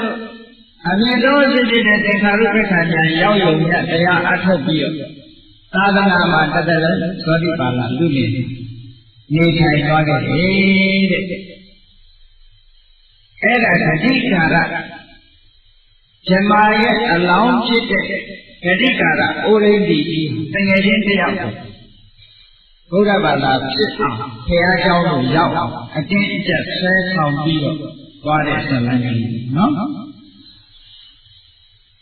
အဲ့တော့မြတ်စွာဘုရားသခင်ကိုရောမြတ်ကဒီအကြောင်းတွေကိုမိန့်ကြားရကနေပြီးတော့အဲ့ဒီသောတိပါဠိဆိုတာတခြားမဟုတ်ဘူးတဲ့ငါပဲငါဖြစ်ခဲ့တယ်အဲ့တော့မြတ်စွာဘုရားသခင်ကိုရောမြတ်ကြီးသောတိပါဠိလူလင်သင်္ကန်းဝတ်ပြီးတဲ့နောက်15ရက်ကြာတဲ့အခါမှာအဲ့ဒီဝိသလင်္ကာဆိုတဲ့ဒီကုန်းရွာကြီးကနေပြီးတော့ခရီးတွေတတ်တာတွေထွက်ခွာပြီးတော့သွားပါလေတရားသာတယ်လို့ဆိုရင်ပါရဏတိပြည်ကြွရောက်ပြီးတော့မိဂရာအောင်တော့မှသွားရပြီးသင်သုံးတယ်အဲ့ဒီခေတ်ကလည်းပါရဏတိကရှိတယ် အဲ့ဒါမြတ်စွာဘုရားလက်ထက်မှာလည်းဗာရဏသီနဲ့မိဂရာကိုရှိနော်ဒီကနေ့ခေတ်မှာလည်းပဲဗာရဏသီဆိုတာရှိတယ်ဒီကနေ့လည်းဗာရဏသီလို့ပဲခေါ်တာပဲအဲ့ဒါအင်္ဂလိပ်လက်ထက်ကတော့အမည်နဲ့ပြောင်းသွားတယ်ဗင်္ဒရာဆိုခေါ်ဒီကနေ့ပုံသားတွေအိန္ဒိယနိုင်ငံသားတွေကဗာရဏသီလို့ပဲပြန်ပြီးတော့ခေါ်နေကြတယ်ဓမ္မထနန်းတော်ကြီးဆိုတာလည်းခင်းငါမြေဘုဘကမ်းမှာရှိတယ်။ဘုန်းကြီးတို့ကနန်းတော်ကြီးဆိုလို့ဗမာပြည်ကနန်းတော်လို့များလားလို့အောင်းမယ်မဟုတ်ဘူး။သူတို့ကတော့အုတ်တိုက်ကြီးလို့ခေါ်တာနန်းတော်ဆိုနော်။ဗမာပြည်ကနန်းတော်လို့အချွန်တက်တယ်မပါဘူး။ရိုးရိုးအုတ်တိုက်ကြီးလေးတယ်။ဒီကနေ့ကြည့်မဟာရာဇာနန်းတော်ကြီးရှိနေတော့ပါလေ။ဗာရဏသီကြီးကိုအဲ့တော့မြတ်စွာဘုရားကြွပြီးတော့သွားတဲ့အခါမှာအဲ့ဒီအချိန်ဗာရဏသီကိုအုပ်စိုးနေတဲ့ဘုရင်ကြီးရဲ့နာမည်ကဣတိတဲ့။ပါလဲ။ဣတိဆိုတဲ့ကာသီမင်းကြီးကဗာရဏသီမှာအုပ်စိုးပြီးတော့နေ။ဣတိကြီးကြီးကအဲ့တော့မြတ်စွာဘုရားရဲ့ကိုယ်တော်မြတ်ကြွလာတယ်ဆိုလို့ရှိရင်တရင်လည်းကြားရောမိဂန္ဓနာနဲ့ရှိဝဲနောက်ဝဲနေတဲ့ခင်းလို့ကသဗ္ဗမြတ်စွာဘုရားရဲ့ကိုရောမြတ်အဖူးမျိုးထွက်လာတယ်ဒီကရာအောင်တော်လည်းရောက်တဲ့အခါကသဗ္ဗမြတ်စွာဘုရားရဲ့ကိုရောမြတ်ခြေတော်ရင်းတွေရောက်အောင်သွားပြီးမြတ်စွာဘုရားရဲ့ကိုရောမြတ်နောက်တည့်ရဲ့တန်နဲ့နောက်တည့်ရဲ့နေ့အတွက်ဆွမ်းစားတဲ့မြတ်စွာဘုရားရဲ့ကိုရောမြတ်ကလက်ခံလိုက်ပြီးကျမ်းလာနန်းတော်ရောက်ဆက်ပြုတ်ပြီးတော့ဒါနောက်တည့်ရဲ့အချိန်ချတဲ့အခါဘုရားကတယောက်သားတယောက်သားတိုင်းတရားမရှိတဲ့သံဃာတော်တွေဟာဘုရင်ကြီးရဲ့နန်းတော်သို့ကြွရောက်ပြီးတော့ဆွမ်းများဖုံးပေးကြတယ်။အဲလိုဆုံးဖုံးပေးပြီးတဲ့အခါမြတ်စွာဘုရားရဲ့ကိုရောမြတ်နဲ့သံဃာတွေဆုံးဖုံးပေးပြီးတော့တရားဓမ္မနာယူရန်ဘုရင်ကြီးနဲ့ကွာဘုမပရိသတ်တွေမောင်မမိတ်္တန်ဆံရံတွေအားလုံးနန်းတော်သားတွေအေယောတတိထိုင်နေကြပြီးမြတ်စွာဘုရားရဲ့ကိုရောမြတ်ထံကတရားဓမ္မများကိုနာယူကြတရားဓမ္မနာယူကြည့်တဲ့အဆုံးမှာတိတိပင်ကြီးကရှောက်တယ်တဲ့။ဒီကုန်းတော်ရဲ့ရှင်တော်မြတ်ဘုရားလာမဲ့နှစ်မှာတပည့်တော်ရဲ့ဗာရဏသီမြို့မှာကြွရောက်ပြီးတော့ဝါဆိုတော်မူပါဘုရားလို့ရှောက်တယ်။ခါတော့မြတ်စွာဘုရားရဲ့ကိုရောမြတ်ကလက်မခံဘူး။အဲဒီလိုလက်မခံတော့နာဝိခလိတာကဝေကမြတ်မှာဝါဆိုမယ်လို့ပဋိဉ္ပေးထားပြီးဖြစ်တဲ့အတွက်ကြောင့်မို့လို့သင်္မင်းကြီးရဲ့ပြည့်လျောက်မှုကိုလက်မခံနိုင်ဘူးလို့ညှင်းပယ်လိုက်တဲ့အခါမှာဣတိမင်းကြီးကစိတ်မကောင်းဖြစ်ပြီးတော့ဘာပြောလို့ဆိုစိလျာနဲ့ဒီလောကမှာတတိတော်တဲ့သာအောင်ပြုစုနိုင်တဲ့ပုဂ္ဂိုလ်စိလျာမှာရှိလို့လားတဲ့တတိတော်ကအာနာပိုင်ဘုရင်မင်းတရားပါတဲ့တတိတော်ရဲ့တတိတော်တဲ့သာအောင်လုပ်နိုင်တဲ့ပုဂ္ဂိုလ်များစိလျာမှာရှိလို့လားလို့ဆိုတော့အဲ့တော့မြတ်စွာဘုရားရဲ့ကိုရောမြတ်ကဝေကလင်္ကာမှာတဲ့ဝေကလင်္ကာဆိုတဲ့ဏိဂုံးရာကြီးမှာတတိကာရဆိုတဲ့ဩရိန္ဒိကြီးဟာငါရဲ့အသာဆုံးအမြတ်ဆုံးသောအလုပ်ကြီးတာကြီးဖြစ်တယ်အဲ့ဒီဝေကလင်္ကာမှာနေတဲ့တတိကာရဩရိန္ဒိကြီးဟာသင်္မင်းတရားကြီးတဲ့သာရဘောဘယ်လိုသာရောသင်္မင်းတရားကြီးကငါဘုရားကတင့်ရဲ့ဝါဆိုပြိဋိမှုကိုလက်မခံနိုင်ဘူးလို့ဆိုတဲ့အခါကျတော့မျက်နှာပြတ်သွားစိတ်မချမ်းမမြေ့ဖြစ်တယ်။တတိကာရဓမ္မကြီးကအဲ့ဒီလိုဘယ်တော့မှမဖြစ်ဘူးတဲ့။ဟောစိတ်ကရေးရမကွာဘူးလား။ရှင်မင်းကြီးကသူ့ပြင့်တာလက်မခံရကောင်းလားလို့ဆိုပြီးတော့စိတ်ဟာမကြည်မနှက်ဖြစ်မကြည်မနှက်ဆိုတာဘုရားပေါ်မကြည်နှက်တာတော့မဟုတ်ဘူး။ဝန်းနဲ့ပိုင်းနဲ့ဖြစ်တယ်။တတိကာရဓမ္မတတိကာရဩဒိဋ္ဌိကြီးကတော့ဒီလိုစိတ်မျိုးလုံးဝမရှိဘူးတဲ့။နောင်လည်းရှိမှာမဟုတ်ဘူး။ဒါကြောင့်မို့လို့တတိကာရဩဒိဋ္ဌိကြီးကသင်္ကြန်တရားကြီးတဲ့ပါတယ်လို့မြတ်စွာဘုရားရှင်ကိုရမြတ်ကဲတော့မြတ်စွာဘုရားရှင်ကိုရမြတ်ကမိတ်လိုက်တယ်။ဒါရင်လို့ဆိုတော့မကဘူး။ကတိကာရောသောမဟာရာသဗုဒ္ဓံသရဏံကတောဓမ္မံသရဏံကတောသံဃံသရဏံကတောမြတ်စွာဘုရားသခင်ကိုရောမြတ်အဲ့ဒါမြတ်စွာဘုရားသခင်ကိုရောမြတ်ကတိတိညီညီအား ဂတိကာရမြည်ရတဲ့ဩရိန္ဒကြီးရဲ့ဂုဏ်ကျေးဇူးတွေကိုဟောကြားခဲ့ပါတယ်မဟာရာဇဥမြတ်တော်မင်းတရားဂတိကာရောဂတိကာရမြည်ရတဲ့ကုမကာရောဩရိန္ဒကြီးသည်ဘုရားမြတ်စွာဘုရားကိုတဏ္ဍကိုဝေယံဟူ၍ကတော်စီကတုဖြစ်ပါပေတော့၏ဓမ္မတရားတော်မြတ်ကိုတဏ္ဍကိုဝေယံဟူ၍ကတော်စီကတုဖြစ်ပါပေနာမတော်မြတ်ကိုတဏ္ဍကိုဝေယံဟူ၍ကတော်စီကတဲ့ပုဂ္ဂိုလ်ဖြစ်ပါပေတော့၏ဣတိရဘဂဝါရှိဘုန်းတော်တည်းရှင်တော်မြတ်ဖရာသည်အဝါစာကောင်းစွာမတည်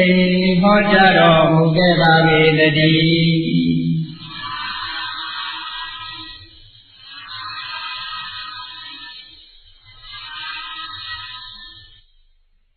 နောက်လည်းရှိမှာမဟုတ်ဘူးဒါကြောင့်မလို့ဂတိကာရဥရိန္ဒကြီးဟာသင်္ကေတတရားကြီးတဲ့ပါလေလေမြတ်စွာဘုရားရှင်ကိုရမြတ်အဲ့လိုမြတ်စွာဘုရားရှင်ကိုရမြတ်ကမြုပ်နေတယ်ဒါရီလားဆိုတော့မကဘူးဂတိကာရောခောမဟာရာဇဗုဒ္ဓံတရဏံကတောဓမ္မံတရဏံကတောသံဃံတရဏံကတောမြတ်စွာဘုရားရှင်ကိုရမြတ်အဲ့လိုမြတ်စွာဘုရားရှင်ကိုရမြတ်ကတိတိနီးနီးအားဂတိကာရမြည်ရတဲ့ဩရိန္ဒကြီးရဲ့ဂုဏ်ကျေးဇူးတွေကိုဟောကြားခဲ့ပါတယ်မဟာသာဥမြတ်တော်မင်းတရားဂတိကာရောဂတိကာရမြည်ရတဲ့ကုမကာရောဩရိန္ဒကြီးသည်ဘုရားမြတ်စွာဘုရားကိုတဏ္ဍကိုဝေယံဟူ၍ကတော်စီကတုဖြစ်ပါပေတော့၏ဓမ္မတရားတော်မြတ်တို့တဏ္ဍကိုဝေယံဟူ၍ကတော်စီကတုဖြစ်ပါပေနာဂနာတော်မြတ်ကိုတဏ္ဍကိုဝေယံဟူ၍ကတော်စီကတဲ့ပုဂ္ဂိုလ်ဖြစ်ပါပေတော့၏ဣတိရဘဂဝါရှိဘုန်းတော်တည်းရှင်တော်မြတ်ဖရာသည်အဝါစာကောင်းစွာမတည်ဟောကြားတော်မူခဲ့ပါပေတည်း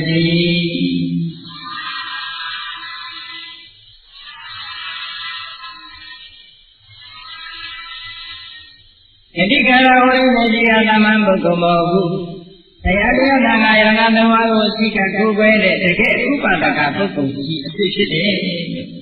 မြတ်စွာဘုရားတခင်သတ္တဝမြတ်စွာဘုရားတခင်ကိုရောမြတ်ကဂတိကာရကဂုဏ်ကျေးဇူးတွေကိုထုတ်ဖော်မိန့်ကြားတော်မူခဲ့ပါတယ်မဟာရဂဝမြတ်သမင်းကြီးဂတိကာရောဂတိကာရအမြင်ရတဲ့ဂုံမကာရောဩဒိနေဒီပါဏာတိပါဒသူအတက်ကိုသတ်ခြင်းမပฏิဝေရောရှောင်းခြင်းဖြစ်ပါ၏ဂတိကာရဩဒိနေကိုသမန်လို့မထင်တဲ့သူအသက်သတ်ခြင်းကလုံးဝရှောင်းတဲ့ပုဂ္ဂိုလ်ဒါကြောင့်ရှောင်းတာမဟုတ်ဘူးနော်သူများအသက်ဆိုလို့ရှိရင်လုံးဝမတတ်တဲ့ပုဂ္ဂိုလ်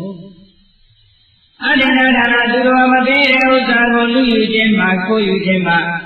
ပฏิဝေဒရောရှောင်ခြင်းတဲ့ပုဂ္ဂိုလ်ဖြစ်ပါပေရောဤကာမေသူပိစ္ဆာသာရာကာမဂုဏ်တို့နဲ့မာရင်သောအကျင့်ကိုကျင့်ခြင်းမှာ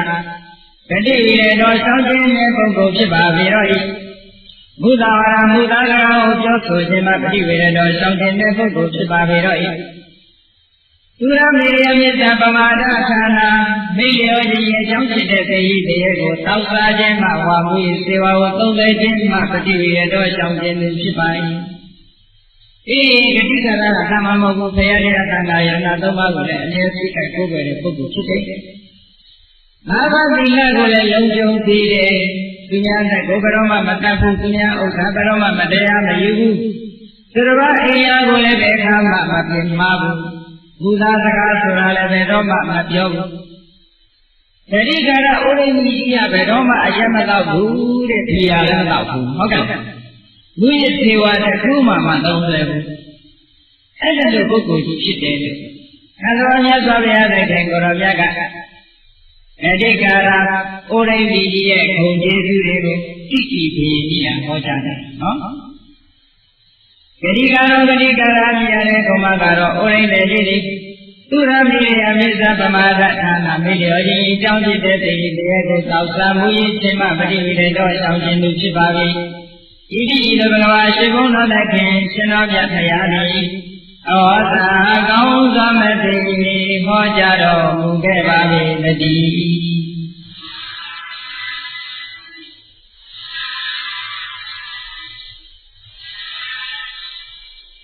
်းဂတိကာရဟာတမန်မဟုတ်ဘူးတဲ့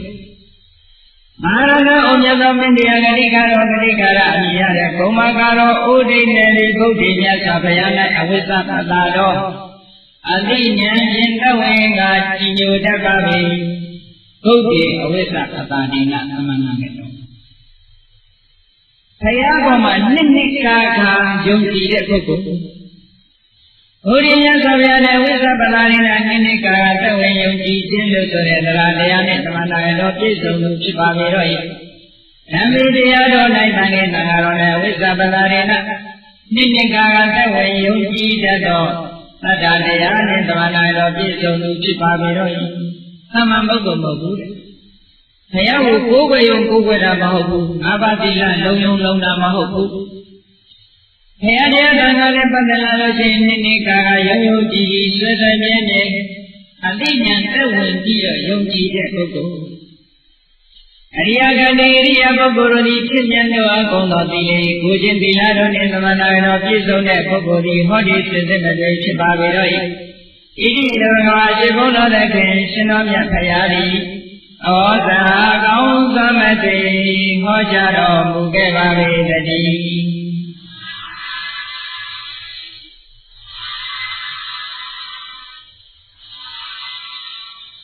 ဂတိကာရဥရိနဲ့ကြည်ဟာသမန်ပုဂ္ဂိုလ်မဟုတ်ဘူး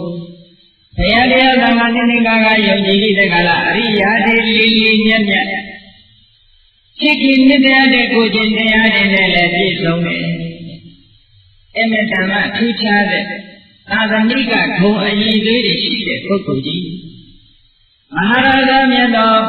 မြင့်တရားကြီးဂတိကာရဂတိကာရမြရတဲ့သုံးပါးကာရောဩဒိနေတိနိခိတာမနိတုဟောနောပရမညာတို့ရှေးတို့ကိုလက်ခံသိမ့်တိုက်ခြင်းကိုလည်းပဲစွန့်ပယ်ထားသူဖြစ်သူစီမှာကြောက်တံပရမညာလည်းပဲသူလက်ခံတိုင်းတွေ့ခြင်းရှိဘူးတဲ့နော်ရှေးတွေကိုလည်းပဲဝယ်ချမ်းထားတာမရှိဘူးအနေတိုင်းမှာသူ့မှာလောဘအလွန်နည်းတယ်လို့သူပြောတယ်နော်အပိဓာသတ္တရူပရတတော်ရှင်းငွေကိုလက်ခံ30ခြင်းမှလည်းကျင်းတဲ့ပုဂ္ဂိုလ်ဖြစ်၏အိုးဂတိကရဆိုတာဒီတိုင်းဆိုလို့ရှိရင်7ပါးသီလဆောက်တည်ထားတဲ့ပုဂ္ဂိုလ်မျိုးပေါ့နော်ရှင်းငွေပိုက်ဆံ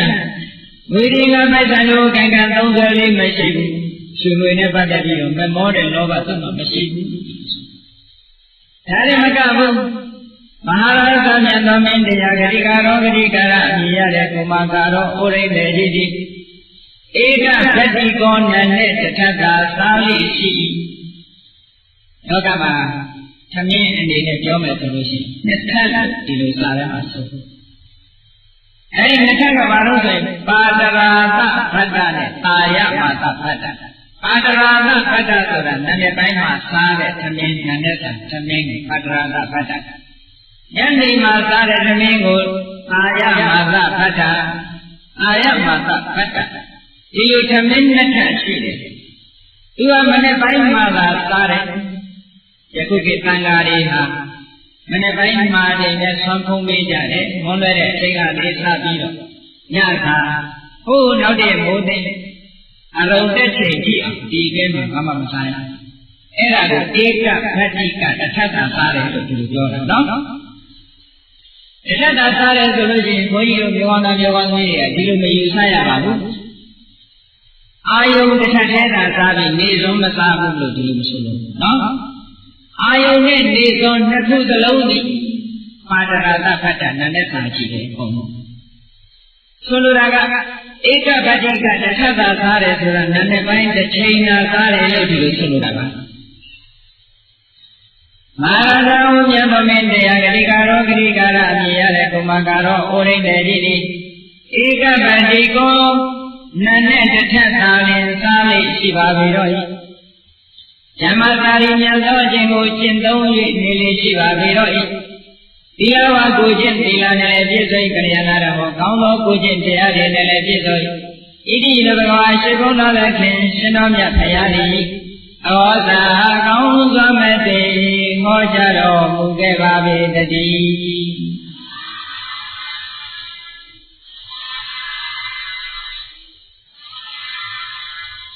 ည်းဂတိကာရဆိုတာတာမန်ပုဂ္ဂိုလ်မဟုတ်ဘူး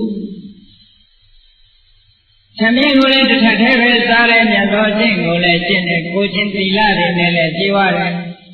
သူတော်ကောင်းတွေရဲ့အကြီးသေးတွေနဲ့လည်းအကုန်လုံးပြည့်စုံဟောဂတိကာရဩရိမိကြီးဟာဘဝဘေးကံကြမ္မာအရာ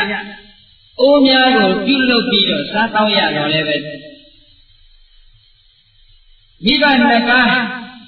သက္ကုနှစ်ခွင်အလင်းမရတဲ့မိဘနှစ်ပါးကိုပြုစုလုပ်ကျွေးနေရတာ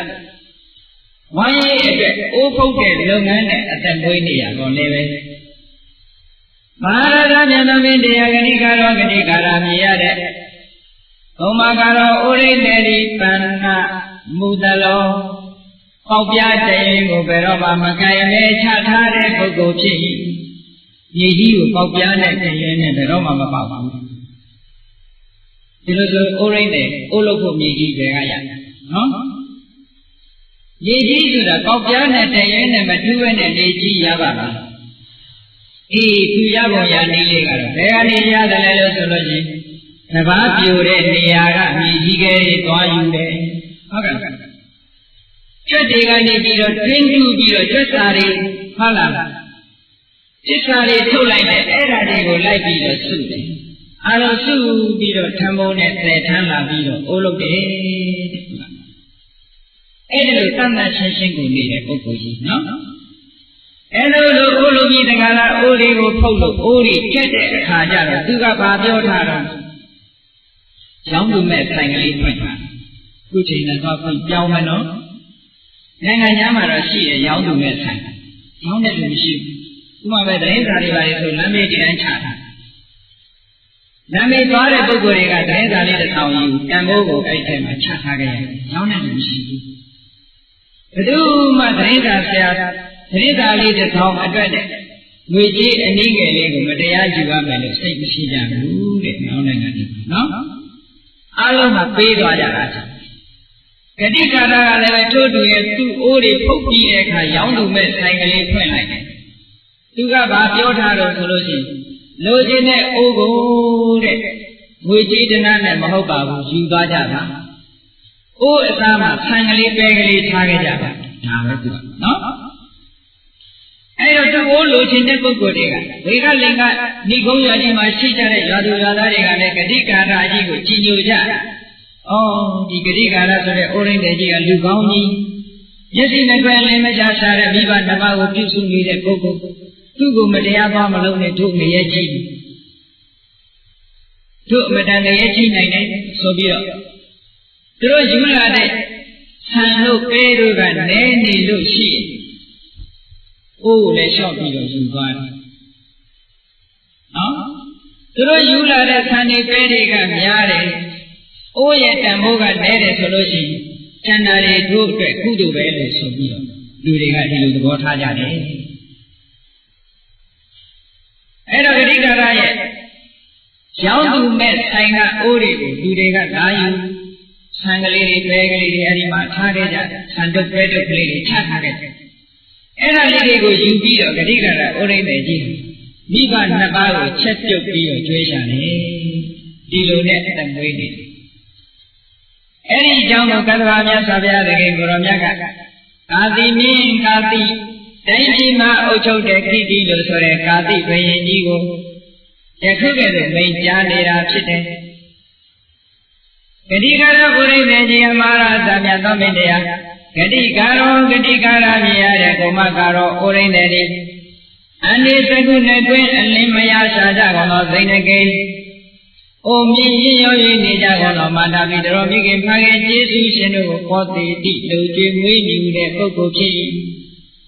အမေဖေကိုလှုပ်ထွေးနေတဲ့ပုဂ္ဂိုလ်တဲ့အားလုံးကလေးစားကြရတယ်မိကိုဖအိုတွေကိုလှုပ်ထွေးနေတဲ့ပုဂ္ဂိုလ်ဆိုအလွန်လေးစားတဲ့ပုဂ္ဂိုလ်ဖြစ်နော်ဟောတဲ့ဒါတော့ဥရိသေကြီးကမျက်စိနဲ့ခွင့်လည်းမရတဲ့မိကိုဖအိုတွေကိုလှုပ်ထွေးနေတဲ့ပုဂ္ဂိုလ်တဲ့အဲဒီဂတိကာရဩရိန္ဒကြီးဟာငါဘုရားသခင်ကိုရမြတ်ရဲ့အမြတ်ဆုံးသောအာကိုရဆုံးသောတကားကြီးတယောက်ဖြစ်ပါလားသင်မင်းကြီးဟာငါဘုရားကလက်မခံဘူးဆိုတော့မျက်နှာပြတ်တယ်ဂတိကာရပြမကြီးဂတိကာရဩရိန္ဒကြီးကဒီလိုမျက်နှာပြတ်သွားတာတစ်ခါမှမရှိဘူးလောဘဒေါသအင်မတန်မှနေတဲ့ပုဂ္ဂိုလ်ကြီးဒီမှာကတ္တဗမြတ်စွာဘုရားကဆက်ပြီးတော့ဂတိကာရဩရိန္ဒနဲ့သူနဲ့ဘလောက်ရင်းနှီးတယ်ဆိုတာကိုမြတ်စွာဘုရားသခင်ကိုရောမြတ်က အဲ့တော့မြတ်စွာဘုရားကဆက်ပြီးတော့အာတိဘယင်ကိကိမင်းကြီးအားနှိမ်ကြတော်မူတယ်မဟာရသမြတ်သောမင်းတရားကြီးဧကံသမယခါရဝ၌အဟံငါသည်ဥပ္ပန္နသမယနန္ဒေခန္ဓာပတ္တစီဝရံတပိတ်သင်္ကန်းကို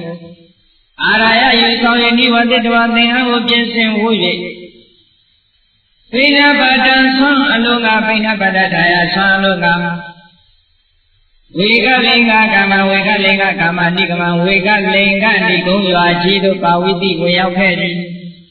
တခါတော့ငါဘုရားနန္ဒမိုးတော့လင်းရောက်သင်္ကန်းများပြင်ဆင်ဖို့လို့တပိတ်သင်္ကန်းကိုယူဆောင်ကဝေကလိင်္ဂကိုတော်များကကောနုခောဘဂဝါကတောဘဂဝါဘဂဝါဒီအရင်ကကောဤဘဂဝါဆိုတဲ့ဩရင်းလေကြီးဒီမြတ်စွာဘုရားကအနွယ်နာမည်နဲ့ဂတိကာရကိုဘဂဝါလို့ခေါ်တာနော်အရင်ဘဂဝါဤဘဂဝါဆိုတဲ့ဩရင်းလေကြီးကောနုခောကတောဘယ်ညာသွားတယ်မြတ်စွာဘုရားသခင်ကတ္တဝမြတ်စွာဘုရားသခင်ကိုရမြတ်ကကြွသွားပြီးတော့ဟေးဘဂဝါဘယ်သွားတော့ဆိုတော့ဟိုမျက်စိနဲ့ကြွယ်အလင်းမရတဲ့မိဘနှစ်ပါးပဲတိုင်းတယ်။အော်အရှင်ဘုရားရဲ့တခါလားအရှင်ဘုရားတခါဗျာအိုးလို့ဖို့ရမြေကြီးတွေစုဖို့ရွာပြင်ထွက်သွားတယ်ခင်ဗျာ။အဲ့ဒီထဲမှာအရှင်ဘုရားအတွက်ဆွမ်းနဲ့ဟင်းတွေထားခဲ့တယ်ယူပြီးဖုံးပေးတော်မူပါလား။အဲ့ဒါမြတ်စွာဘုရားသခင်ကိုရမြတ်ကသမင်းအိုးတွေကဆွမ်းဟင်းအိုးတွေကဟင်းတွေကိုရမြတ်ရဲ့သပိတ်နဲ့ထပ်ထည့်ပြီးအဲ့ဒီအရာမှာဖုံးပေးသုံးဆောင်ပြီးတော့ကျောင်းပြန်ကြွသွားတယ်နော်မြတ်စွာဘုရားသခင်ကိုရမြတ်ကိုယ်တိုင်အိမ်ကြွလာပြီးသမင်းအိုးဟင်းအိုးလမ်းပြီးတော့ဆွမ်းနေသားသွားတာဟုတ်ကဲ့အားလည်းဒီတိုင်းပဲပါတာပဲနော်အဲ့ဒီမှာအမေကိုဖေဝရီရလည်းမျက်စိနဲ့ကြည့်နေနေရတော့ထလုပ်တော့ပေးနေဘူးအရှင်ဘုရားပဲအဲ့ဒီဆွမ်းအိုးတွေကဆွမ်းယူဟင်းအိုးတွေကဟင်းခပ်ပြီးဖုံးပေးတော်မူပါဆိုကတ္တဗမြတ်စွာဘုရားသမင်းအိုးဖွင့်လို့သမင်းအိတ်ထက်ဆွမ်းနေထက်ဟင်းအိုးဖွင့်ပြီးဟင်းနေထက်ပြီးတော့အဘိဓိထက်ပြီးတော့ကတ္တဗမြတ်စွာဘုရားအဲ့ဒီမှာထိုင်ဆွမ်းမှာဖုံးပေးပြီးပြန်ကြတာအဲ့ဒီကရအိုးရင်းတဲ့ကြီးကရေဆိုင်ငယ်ကြီးတွေထမ်းပြီးတော့ရောက်လာလိုက်တဲ့အခါကျတော့ကတ္တဗမြတ်စွာဘုရားကကတ်ဖို့ဆိုပြီးတော့ထားတဲ့ဆွမ်းနေမှကြီးကြောင်းပြီးတော့နော်အမေတို့ဖေတို့ဒီသမင်းနဲ့သမင်းအိုးတွေကသမင်းတွေနှိုးအိုးတွေကသမင်းတွေဘယ်သူစားသွားတော့မင်းရဲ့တငယ်ချင်းသတ္တဗမြတ်စွာဘုရားကြွလာပြီးတော့စားသွားလေဖုံးမေးသွားလေပြောတယ်ယတိကာရကြီးကဝမ်းသာလိုက်တာတဲ့လာဘဝတ္တမေတုလန္တဝတ္တမေယတမေဘဂဝတောဝိတ္တောအတိဝိယဝိတ္တောယတမေတင်္ဂကသဘောကတ္တဝပြီရှိတဲ့ဘဂဝါမြတ်စွာဘုရားသည်အတိဝိဇ္ဇာကြောင့်အလွန်တရာကအကြောင်းဝင်တော်မူလာပါ၏တတမေကုငါလာဘဝတ္တအယတော်လေးစွာဝန္တာလိုက်တာတဲ့ဂတိကာရအိုးလေးနဲ့ရှိတာမြတ်စွာဘုရားရှင်ကိုတော်မြတ်ကငါ့ဘောမှာသိအကြောင်းဝင်တာပဲကိုတော်တိုင်ကြွလာပြီးတော့ဆွမ်းအိုးဟင်းအိုးတွေကဆန်းနေနေကိုတော်တိုင်ခန့်ယူပြီးတော့ဖုံးမိသွားတယ်ဆိုတော့ပီတိဖြစ်နေလိုက်တာအဲဒီပီတိဟာဂတိကာရအိုးရင်းကြီးရဲ့ပီတိက15ရက်ကြာတယ်မိဥဖဟိုရီတဏ္ဍာမှာဖြစ်နေတဲ့ပီတိက9ရက်ကြာတယ်နော်အဲ့လိုကြည့်အောင်ပီတိဖြစ်ပြီးတော့ဝမ်းမြောက်နေတာဒါကတစ်ချိန်နောက်တစ်ခါသတ္တဝါမြတ်စွာဘုရားသခင်ကိုရောမြတ်ကခိခိဒီကြီးကိုဆက်ပြီးတော့ပြောတယ်မြတ်သောမင်းကြီးတဲ့တခုသောနာမည်ဖြင့်မှာငါဘုရားသခင်ကိုရောမြတ်ဝေကလိကရောင်မှာရှိတဲ့ဂတိကရအိုးရင်းတဲ့ကြီးရဲ့အိမ်ကိုရောက်သွားတယ်ရောက်သွားတဲ့အခါကျတော့ဟေးဘဂဝါဘယ်သွားလဲလို့ဆိုတော့သူ့မိဘနှစ်ပါးကပြောတယ်ကိုတော့တကတော်ရဲသွားပြန်ပြီသူ့မှာအိုးဖုတ်ဖို့ရထင်းလို့ထင်းသွားစားနေတယ်ကိုတော့အတွက်အဲ့ဒီတောင်းထဲမှာမယောမုတ်တွေထားခဲ့လေရဲ့ကြည်တာဖုံးမေးသွားပြီးတော့ကိုတော့ဟုတ်ကဲ့အဲ့လိုလို့ကြောက်တဲ့အခါကျတော့သတ္တဗမြတ်စွာဘုရားကတောင်းဖွင့်ပြီးတော့အဲ့ဒီမယောမုတ်တွေပြိတဲ့ထက်ဒီဦးတွေကဟင်းနေခတ်ဆဲပြီးတော့ကိုတော်တိုင်ဖုံးမေးပြီးတော့ပြန်သွားပါအဲ့ဒီကရဝိနည်းကြီးရောက်လာတဲ့အခါကျတော့ဒီထဲကမယောမုတ်တွေလည်းကုန်လို့ပါလားဟင်းတွေလည်းပြောင်းလို့ဘယ်သူစားသွားတော့အာသာယေအဲ့ဒါမြတ်စွာဘုရားကြွလာပြီဖုံးမေးသွားနေရဲ့လို့ဆိုခုနလိုပဲသူကြည့်ကြည့်ပြလိုက်တာဘုန်းကြီးတို့တွေကဘာလဲအိမ်မှာအဲ့လိုမြတ်စွာဘုရားဆရာတော်ကြီးတစ်ပါးကြွလာပြီးတော့အိမ်ကဆောင်းနေဟင်းနေများဖုံးမေးသွားရင်လည်း ဒီကြည့်ဖြစ်ပါမှာဂတိကာရဥရင်းတဲ့ကြီးကကြည်စမ်းပါမြတ်စွာဘုရားသခင်ကိုရောမြတ်ငါနဲ့အလွန်တရာမှယဉ်ကျေးကြပါလားလို့ဆိုပြီးတော့ငါဟာအရာတော်လိုက်တာလို့ဆိုပြီးတော့ပီတိတွေရှင်းနေလိုက်တယ်ခုနှစ်ရက်တိတိမေတော်ဒီမှာပီတိမေတော်သမီးတော်ဒီမှာပီတိဖြစ်ပြီးတော့ဂတိကာရဥရင်းတဲ့ကြီးမှာတော့15ရက်တိတိပီတိဖြစ်နေလိုက်တယ်အဲ့ဒီပီတိနောက်တစ်ချိန်ကျတော့နောက်တစ်ခုဖြစ်တဲ့ကံတော်မြတ်စွာဘုရားကဆက်လက်မိန့်ကြားတာမျက်လုံးနဲ့တရားတဲ့အခါတော့ငါရဲ့သတင်းတော့ရခန္ဓာကိုယ်ကြီးချောင်းတိုက်ကြီးချောင်းကြီးမှာမိုးမလုံးတော့မိုးယုံနေတာနဲ့ငါချောင်းက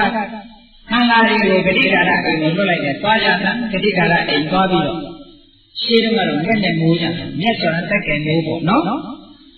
မျက်ကိုသွားပြီးတော့အမိုးမိုးဖို့မျက်သွားယူကြတာလို့ဆိုတော့ယဟန်တွေကလျှောက်ကြတယ်အရှင်ဘုရားရဲ့ဂတိကာရရဲ့အိမ်မှာမျက်မိုးမရှိဘူးဗျာသူ့အိုးလုံးတဲ့အိုးထဲမှာတော့မျက်မိုးတွေရှိတယ်ဗျာအဲ့ဒါနဲ့အဲ့ဒီအိုးထဲကမျက်တွေနဲ့အမိုးတွေကိုအကုန်ဖြည့်ယူခဲ့ရတယ်ဆိုကိုယ်တော်ဒီအိမ်ကြွသွားတယ်အိမ်ကြွသွားပြီးတော့ဂတိကာရရဲ့အာဝေဒနာလို့ခေါ်တဲ့အိုးလုံးတဲ့တဲကအမိုးတွေအကုန်လုံးဖားယူကြတယ်ဖားယူကြတော့ဟိုမျက်စိနဲ့တဲ့မိခင်ဖားတယ်နှစ်ဦးကအတန်ကြားလိုက်တဲ့အခါဟေးအမိုးတွေရှင်းတာဘယ်သူတွေတို့လို့ဆိုဘုန်းကြီးတွေပါအဲ့ဒါမြတ်စွာဘုရားသခင်ကိုရောမြတ်ရဲ့ခန္ဓာကိုယ်ကြီးမိုးမလုံးလို့ဟောဒီအမိုးတွေဖားယူနေကြတာဆိုမိကိုဖားဦးတွေကဝမ်းသာလိုက်ကြတယ်ယူကြပါကိုရောတို့ယူကြပါအကုန်လုံးယူကြပါနဲ့ပြောတယ်နော်အမိုးတွေလာပြီးတော့အကုန်ဖားယူကြတယ်အဲ့ကြတဲ့ကာရကမတွေအိမ်ကသွတ်တယ်လားခွာပေါင်းမယ်နော်အဲ့ဒီမှာခရမြတ်စွာဘုရားသခင်ကိုရောမြတ်ရဲ့တတိသားတွေကဒီလိုအမိုးဖားယူတဲ့အခါကျတော့ဂတိကာရဩရိမိကြီးရဲ့မိဘနှစ်ပါးရဲ့စိတ်ထဲမှာဘယ်လိုဖြစ်လို့ဆိုရင်ငါသားဂတိကာရတော်တော်ပြင်းတဲ့အကောင်ပဲဘုရားကြောင့်မိုးယူတာ तू မသိဘူးလားသူဆက်ပြာကြီးဒီကဘုရားကြောင့်မိုးယူနေတာမသိဘူးကိုတော်တွေလာပြီးတော့တို့အိမ်ကနေပြီးတော့အမိုးတက်တယ်ညက်တွေယူနေရတယ်ဆိုပြီးတော့သူတို့ကတောင်းချက်နေသေးတယ်နော်ကိုယ့်ကိုယ်ပြန်ပြီးတော့အဖြစ်တင်ရတယ်ညာတွေကလည်းဂတိကာရဩရင်းတဲ့ကြီးရဲ့ဩလုတေကြီးကအမိုးတွေအကုန်လုံးဖက်ပြီးတော့ယူပြီးကတ်တော်မြတ်စွာဘုရားသခင်ကိုရောမြတ်ရဲ့ခန္ဓာကိုယ်ကြီးကျောင်းတော်မိုးမလုံတာကိုမိုးပြီးတော့ပေးလိုက်ကြတယ်ဂတိကာရဩရင်းတဲ့ကြီးပြန်လာတဲ့အခါကျတော့သူ့ဩတဲ့ဩလုတဲ့နေရာဩတဲ့ကြီးကအမိုးမရှိတော့ဘူးအမေဖေတွေကိုမြည်တဲ့ဒီအမိုးတွေဘယ်သူဖြည့်ယူသွားကြတော့ဆိုကတ်တော်မြတ်စွာဘုရားကျောင်းတော်မိုးယူလို့တဲ့သူတပည့်ကိုတော်တွေလာပြီးတော့ဖြည့်ယူသွားရလေရဲ့ဆိုဂတိကာရကြီးကဝမ်းသာလိုက်တာတဲ့သူကြည့်ကြည့်လိုက်တာမြတ်စွာဘုရားခင်ကိုရောမြတ်ကငါ့ဘောမှာအလွန်တရာမှယဉ်ကျေးတယ်ယခုတည်းကငါရဲ့အိမ်ကအမိုးအိုးလုပ်တဲ့တဲကအမိုးတွေကိုဖားယူနိုင်လောက်အောင်ကိုသူယဉ်ကျေးတာပဲလို့ဆိုပြီးတော့ဂတိကာရဩရိန္ဒေကြီးဟာ15ရက်ရှိပီတိတွေဖြစ်သူ့ရဲ့မိကိုဖားအိုတွေကတော့9ရက်ရှိပီတိဖြစ်အဲ့ဒါလိုထူးခြားတဲ့အဖြစ်အပျက်တွေဖြစ်ခဲ့ပါလေအဲ့ဒါမြတ်စွာဘုရားရှင်ကိုယ်တော်များကဂတိကာရရဲ့ဂုဏ်ကြီးတွေကိုယခုကတည်းကကိကိမင်းတရားကြီးအပြောကြားပြီးတော့အဲ့ဒီဝေကလင်္ကာမှာရှိတဲ့ဂတိကာရဩရိန္ဒေကြီးဟာသင်္မင်းကြီးတဲ့ဂုဏ်ကြီးအဖြစ်သာတယ်ဒါကြောင့်မို့လို့ငါဘုရားသခင်ကိုယ်တော်များဟာဂတိကာရဩရိန္ဒေကြီးရဲ့ဝေကလင်္ကာရွာမှာနောက်နေ့ချိန်မှာငါဘုရားဝါကမှာဖြစ်တယ်ဆိုတာကိုငါဘုရားဂတိဝန်ခံချက်ပေးခဲ့ပြီးတာအဲ့ဒါမြတ်စွာဘုရားသခင်ကိုယ်တော်မြတ်ကတို့ကလေးမိန့်ကြားတဲ့အခါကျတော့ခိကိကြီးဟာအလွန်တရာမှအရတော်လာတယ်ခိကိကြီးဟာဝမ်းမြောက်ဝမ်းသာဖြစ်ပြီးတကလားဂတိကာရဩရိန္ဒေကြီးဟာအလွန်တရာမှအရတော်လာပါပဲယခုလည်းမြတ်စွာဘုရားသခင်ကိုရောမြတ်ကိုရောတိုင်းကအလွန်တရာယဉ်ကျေးစွာဆက်ဆံပြီးတဲ့ကာလဂတိကာရရဲ့ဂုဏ်မုတ်တွေကိုထုတ်ဖော်ဟောကြားတော်မူပါပေတယ်လို့သာတိမိလျာရှိဟာအလွန်တရာမဝမ်းမြောက်ဝမ်းသာဖြစ်ပြီးတဲ့ကာလဂတိကာရဩရိန္ဒေကြီးဓမ္မလေပေါင်း200အပြည့်တင်ထားတဲ့14စပါးတွေကိုပို့လိုက်နော်လေပေါင်း200အပြည့်တင်ထားတဲ့14စပါးတွေထိုသတိစပါးတွေနဲ့အရင်အများချက်ပြုတ်ဖို့ရာဆက်တရားကျုပ်တရားဟင်းကျွေးဟင်းရတယ်နေကမင်းနာနဲ့ မိမူတွေကိုလဲပေါင်း200နဲ့အခုခိုင်းလိုက်တဲ့အခါကျတော့ဂတိကာရခံရောက်ဂတိကာရခံရောက်တဲ့အခါကျတော့ကိုခိုင်းလိုက်တဲ့ရင်းချင်းယောက်ျားလေးကဣတိဘုရင်ကြီးကအကျဉ်ဩရိနေကြီးရဲ့ဓမ္မလဲပေါင်း200နဲ့ဟောဒီဆန်တွေကိုကိုခိုင်းလိုက်တာပါဆိုတော့ဂတိကာရဩရိနေကြီးကစဉ်းစားလိုက်တယ်ဒီဘုရင်နဲ့ငါတစ်ခါမှမြင်ဘူးတာမဟုတ်ဘူး။ဘာကြောင့်များကိုခိုင်းတာပါလဲလို့စဉ်းစားတော့ဧကန္တိကကတ္တဗမြတ်စွာဘုရားကလည်းငါရဲ့ဂုဏ်ကျေးဇူးတွေကိုပြောလို့ငါ့ကိုရှင်ယုံပြီးတော့ကိုခိုင်းနိုင်နိုင်မှာအေးဒါကြောင့်မို့လို့ငါလက်မခံဘူးလို့ဆိုပြီးတော့ဂတိကာရဩရိနေကြီးကပြန်ပြီးတော့ပြောလိုက်တယ်။ဘုရင်မင်းတရားကြီးမှာလုပ်ဆရာကိစ္စတွေအများကြီးရှိပါတယ်ကျွန်တော်မျိုးလက်မခံမရတဲ့နဲ့ပြန်ယူသွားကြပါလို့ဆိုပြီးလဲပေါင်း200ပို့လိုက်တဲ့စကားတွေအကုန်ပြန်ပေးလိုက်တယ်နော်အဲ့တော့ကြည့်အောင်လေအလိုနေတယ်ဒီမြတ်စွာဘုရားတကယ်ကိုရောမြတ်ကဂတိကာရသုတ္တမဂတိကာရမြည်ရတဲ့ဩရိနေကြီးရဲ့အကြောင်းကိုသတ္တဝါမြတ်စွာဘုရားတကယ်ကိုရောမြတ်ကြီးကျူးပြောကြားသည့်အတိုင်းဟောကြားတော်မူခဲ့ပါတယ်အဲ့ဒီဒုက္ခဂတိကာရဩရိနေကြီးရဲ့အရင်ဒီဆုံးတကယ်ချင်းသောတိပါဠဆိုတာတခြားပုဂ္ဂိုလ်မဟုတ်ပါငါဘုရားရှင်ဖြစ်ခဲ့တယ်လို့ဂတိကာရသုတ်တံမြတ်စွာဘုရားတကယ်ကိုရမြတ်ကဟောကြားတော်မူတဲ့အခါမှာအာယတဝအနန္တောအရှင်အနန္ဒမတိမြတ်တိအတ္တမနောအလွန်တရားဝမ်းမြောက်လာသည်ဖြစ်၍မြတ်စွာဘုရားတကယ်ကိုရမြတ်ကရှင်အနန္ဒကိုဥတည်ပြီးတော့ဟောနေတာအာရမဏေရှင်အနန္ဒတရားနာမနောတော်တရားဝမ်းမြောက်လာသည်ဖြစ်၍ဘဂဝတ္တမြတ်စွာဘုရားဂတိတံမင်ကြားတော်မူတဲ့စကားကိုအဘိနန္ဒီကောင်းစွာမသိဝမ်းမြောက်မှုမောသာဓုခေါ်ခဲ့လေတည်း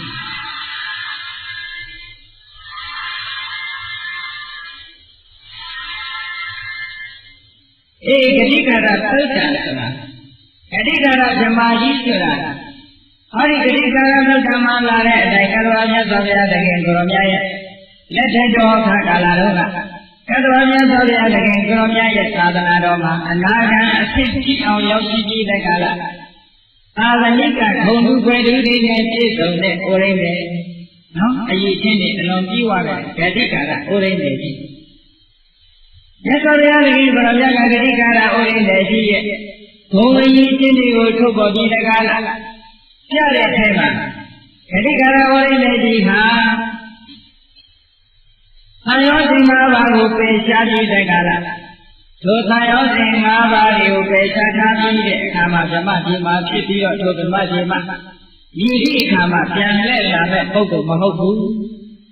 ။အဲကြောင့်မလို့ဂတိကာရဩရိနေကြီးဟာကတ္တဝမြတ်စွာဘုရားတကယ်ကိုရောမြတ်ရဲ့သာသနာတော်မှာအနာဂတ်အဖြစ်ကြည့်အောင်ရောက်ပြီးတော့အသက်သက်ဆုံးကြည်နေပြီးတဲ့အခါမှာသုဒ္ဓဝါဒဗြဟ္မဘုံနာအဝိဟာဆိုတဲ့ဘုံမှာရောက်ရှိပြီးတော့သွားအဲ့ဒီတော့တကယ်ချင်းဇောတိပါဠဆိုတာအခုဂေါရမမြတ်စွာဘုရားတခင်ကိုရောမြတ်လာပြီးတော့ဖြစ်ဂေါရမမြတ်စွာဘုရားတခင်ကိုရောမြတ်ဖြစ်မဲ့သိတ္တမင်းသားတော်ထွက်လာတဲ့အခါအဲ့တော့မြတ်စွာဘုရားလက်ထက်တော်ကာလတော်ကအရင်ကြီးဆုံးတကယ်ချင်းဖြစ်ပြီးတဲ့သင်္ကန်းလာပြီးတော့ကတ်တာတဲ့ဟုတ်ကဲ့မြတ်စွာဘုရားသခင်ကိုသင်္ကန်းလာကတ်တဲ့ဂတိကာရဗြဟ္မာဆိုတာဩရိနေဘဝကနေပြီးတော့အနာဂတ်ကြီးဒီကလာသုဒ္ဓဝါဒဓမ္မကြီးမှာ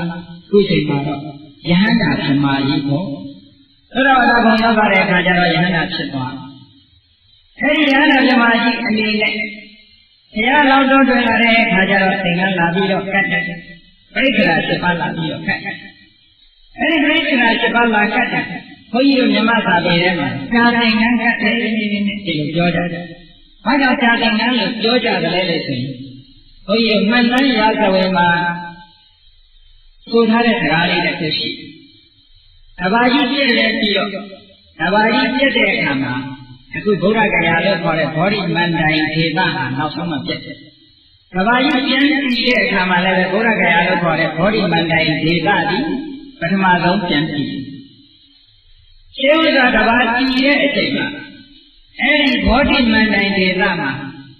ကြာပွင့်မပွင့်ဓမ္မကြီးတွေကသွားပြီးတော့ကြည့်ရတယ်။ကြာမပွင့်တဲ့ခေတ်ဆိုလို့ရှိရင်ဒီခေတ်မှာအဲ့ဒီဓမ္မမှာဖျားမပွင့်ဘူးတုံညကပါတဲ့နော် အကယ်၍ကြာခွင့်တစ်ခွင့်တွေ့လို့ရှိရင်ဒီကဘာမှာဖယားနဲ့စုခွင့်လိမ့်မယ်လို့သူတို့သိကြတယ်။ကြာနှစ်ခွင့်ဆိုရင်ဖယားနဲ့ကြာသုံးခွင့်ဆိုရင်ဖယားသုံးစုကြာလေးခွင့်ဆိုရင်ဖယားလေးစုကြာငါးခွင့်ဆိုလို့ရှိရင်ဖယားငါးစုအဲ့တော့ကြာတစ်ခွင့်ပွင့်တဲ့ကဘာလို့တော့မန္တကဘာလို့ခေါ်တယ်။ကြာနှစ်ခွင့်ပွင့်တဲ့ကဘာကြတော့သာရကဘာကြာသုံးခွင့်ပွင့်တဲ့အခါကျတော့ဝရကဘာကြာလေးခွင့်ကြတော့သာရမန္တကဘာကြာငါးခွင့်ပွင့်တာကြတော့ဖတ်တကဘာလို့ဒီလိုသတ်မှတ်တယ်။အခုဘုရားမြတ်စွာဘုရားပွင့်တော်မူခဲ့တဲ့ဒီကဘာမှာအဲ့ဒီဘောဓိမန္တဒေသမှာကဘာဥကာလကကြာပွင့်ကြီး၅ခုပွင့်ခဲ့တယ်။အဲ့ဒီကြာပွင့်ကြီးတွေထဲမှာယဟန်ပရိက္ခရာ၈ပါးသင်္ကန်းတပိတ်ပရိက္ခရာစုံလင်စွာပါရှိရတယ်။အဲ့ဒီဓမ္မကြီးတွေကသုရဝါဒဘုံကအနာဂံယန္တာဓမ္မကြီးတွေကထိုသင်္ကန်းများကိုကြာပွင့်တဲ့ကနေကောက်ယူပြီးတော့ဓမ္မကြီးမှာသိမ့်ထားတာတဲ့အဲ့ဒီသိမ့်ထားတဲ့သင်္ကန်းပရိက္ခရာနဲ့ဘုရားလောင်တောထွက်လာတဲ့အခါမှာလာပြီးတော့လှူတယ်လို့ဆိုတယ်ဒါကြောင့်မို့လို့ကြာသင်္ကန်းလို့ပြောတာကြာရိုးနဲ့ရက်ထားလို့ကြာသင်္ကန်းခေါ်တာမဟုတ်ဘူးဟုတ်ကဲ့ဒီဒါကြောင့်မို့လို့မြတ်စွာဘုရားရှင်တော်မြတ်အလောင်းတော်တောထွက်လာတဲ့အခါမှာသင်္ကန်းလာလှူတယ်ဆိုတာအဲ့ဒီကြာပွင့်ကြီးတွေကရထားတဲ့သင်္ကန်းကိုသိမ့်တယ်ကဘာဥကာလကသိမ့်ထားတာဆိုတော့အကြာကြီးသိမ့်ထားရတယ်။အဲဒီသိမ့်ထားတဲ့သင်္ကန်းကိုဘုရားတော်တော်တဲ့အခါလာပြီးတော့သူတာဂတိကာရဖြစ်မှာ။အဲဒါကမြတ်စွာဘုရားလက်တော်ကာလလုံးကအရင်အလိုတရားမှယဉ်နေလာတဲ့အိုးရိတ်တဲ့တကယ်ချင်းဂတိကာရနဲ့ပတ်သက်ပြီးတော့သာယုဒ္ဓနိကေထဲမှာသုတ်တန်တစ်ခုရှိသေးတယ်ဂတိကာရသုတ်တန်လို့ဆိုမြတ်စွာဘုရားတကယ်ကိုရောမြတ်ကလာရောက်ပြီးတော့တွေ့တယ်ဘုရားရှင်မှာတွေ့တယ်အဲ့တော့အားလုံးပေါင်းလို့ရှိရင်ဂတိကာရဓမ္မကြီးနဲ့ပတ်သက်တာဒီနှစ်သုတ်ပဲရှိတယ်။ဤတရားဝရမြတ်စွာဘုရားလည်းကိုရောမြတ်ကဤတည်းဤဂတိကာရသုတ်တန်တရားဒေသနာတော်ကိုဩဇာကောင်းစွာမဲ့သိမိတ်ကြတော်မူခဲ့ပါပေတည်း။အာယတမနန္ဒောရှင်နန္ဒနာမထေညတိအတ္တမနောအလုံးတရားဝမ်းမြောက်လာသည်ဖြစ်၍ဒါကလည်းတော်မြတ်စွာဘုရားသခင်ကိုရောမြတ်၏ဗာတိတံဟောကြားတော်မူအပ်တဲ့ဂတိကာရသုတ်တန်တရားဒေသနာတော်ကိုတပိနတိဝမ်းမြောက်လို့မောအကျဉ်းချင်းသာဓုခေါ်ခဲ့လေတည်း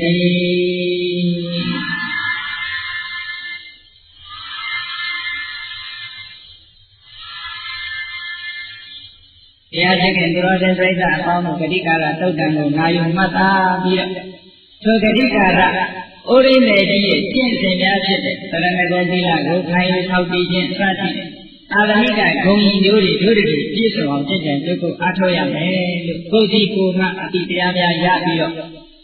ကောင်းကျိုးချမ်းသာမင်္ဂလာတွေကိုဖြစ်ပွားစေနိုင်တဲ့ကုသိုလ်တရားတို့ကိုနေ့စဉ်နဲ့ညကျင့်ကြံကြိုးကိုအားထုတ်နိုင်ကြပါစေကုန်သတည်း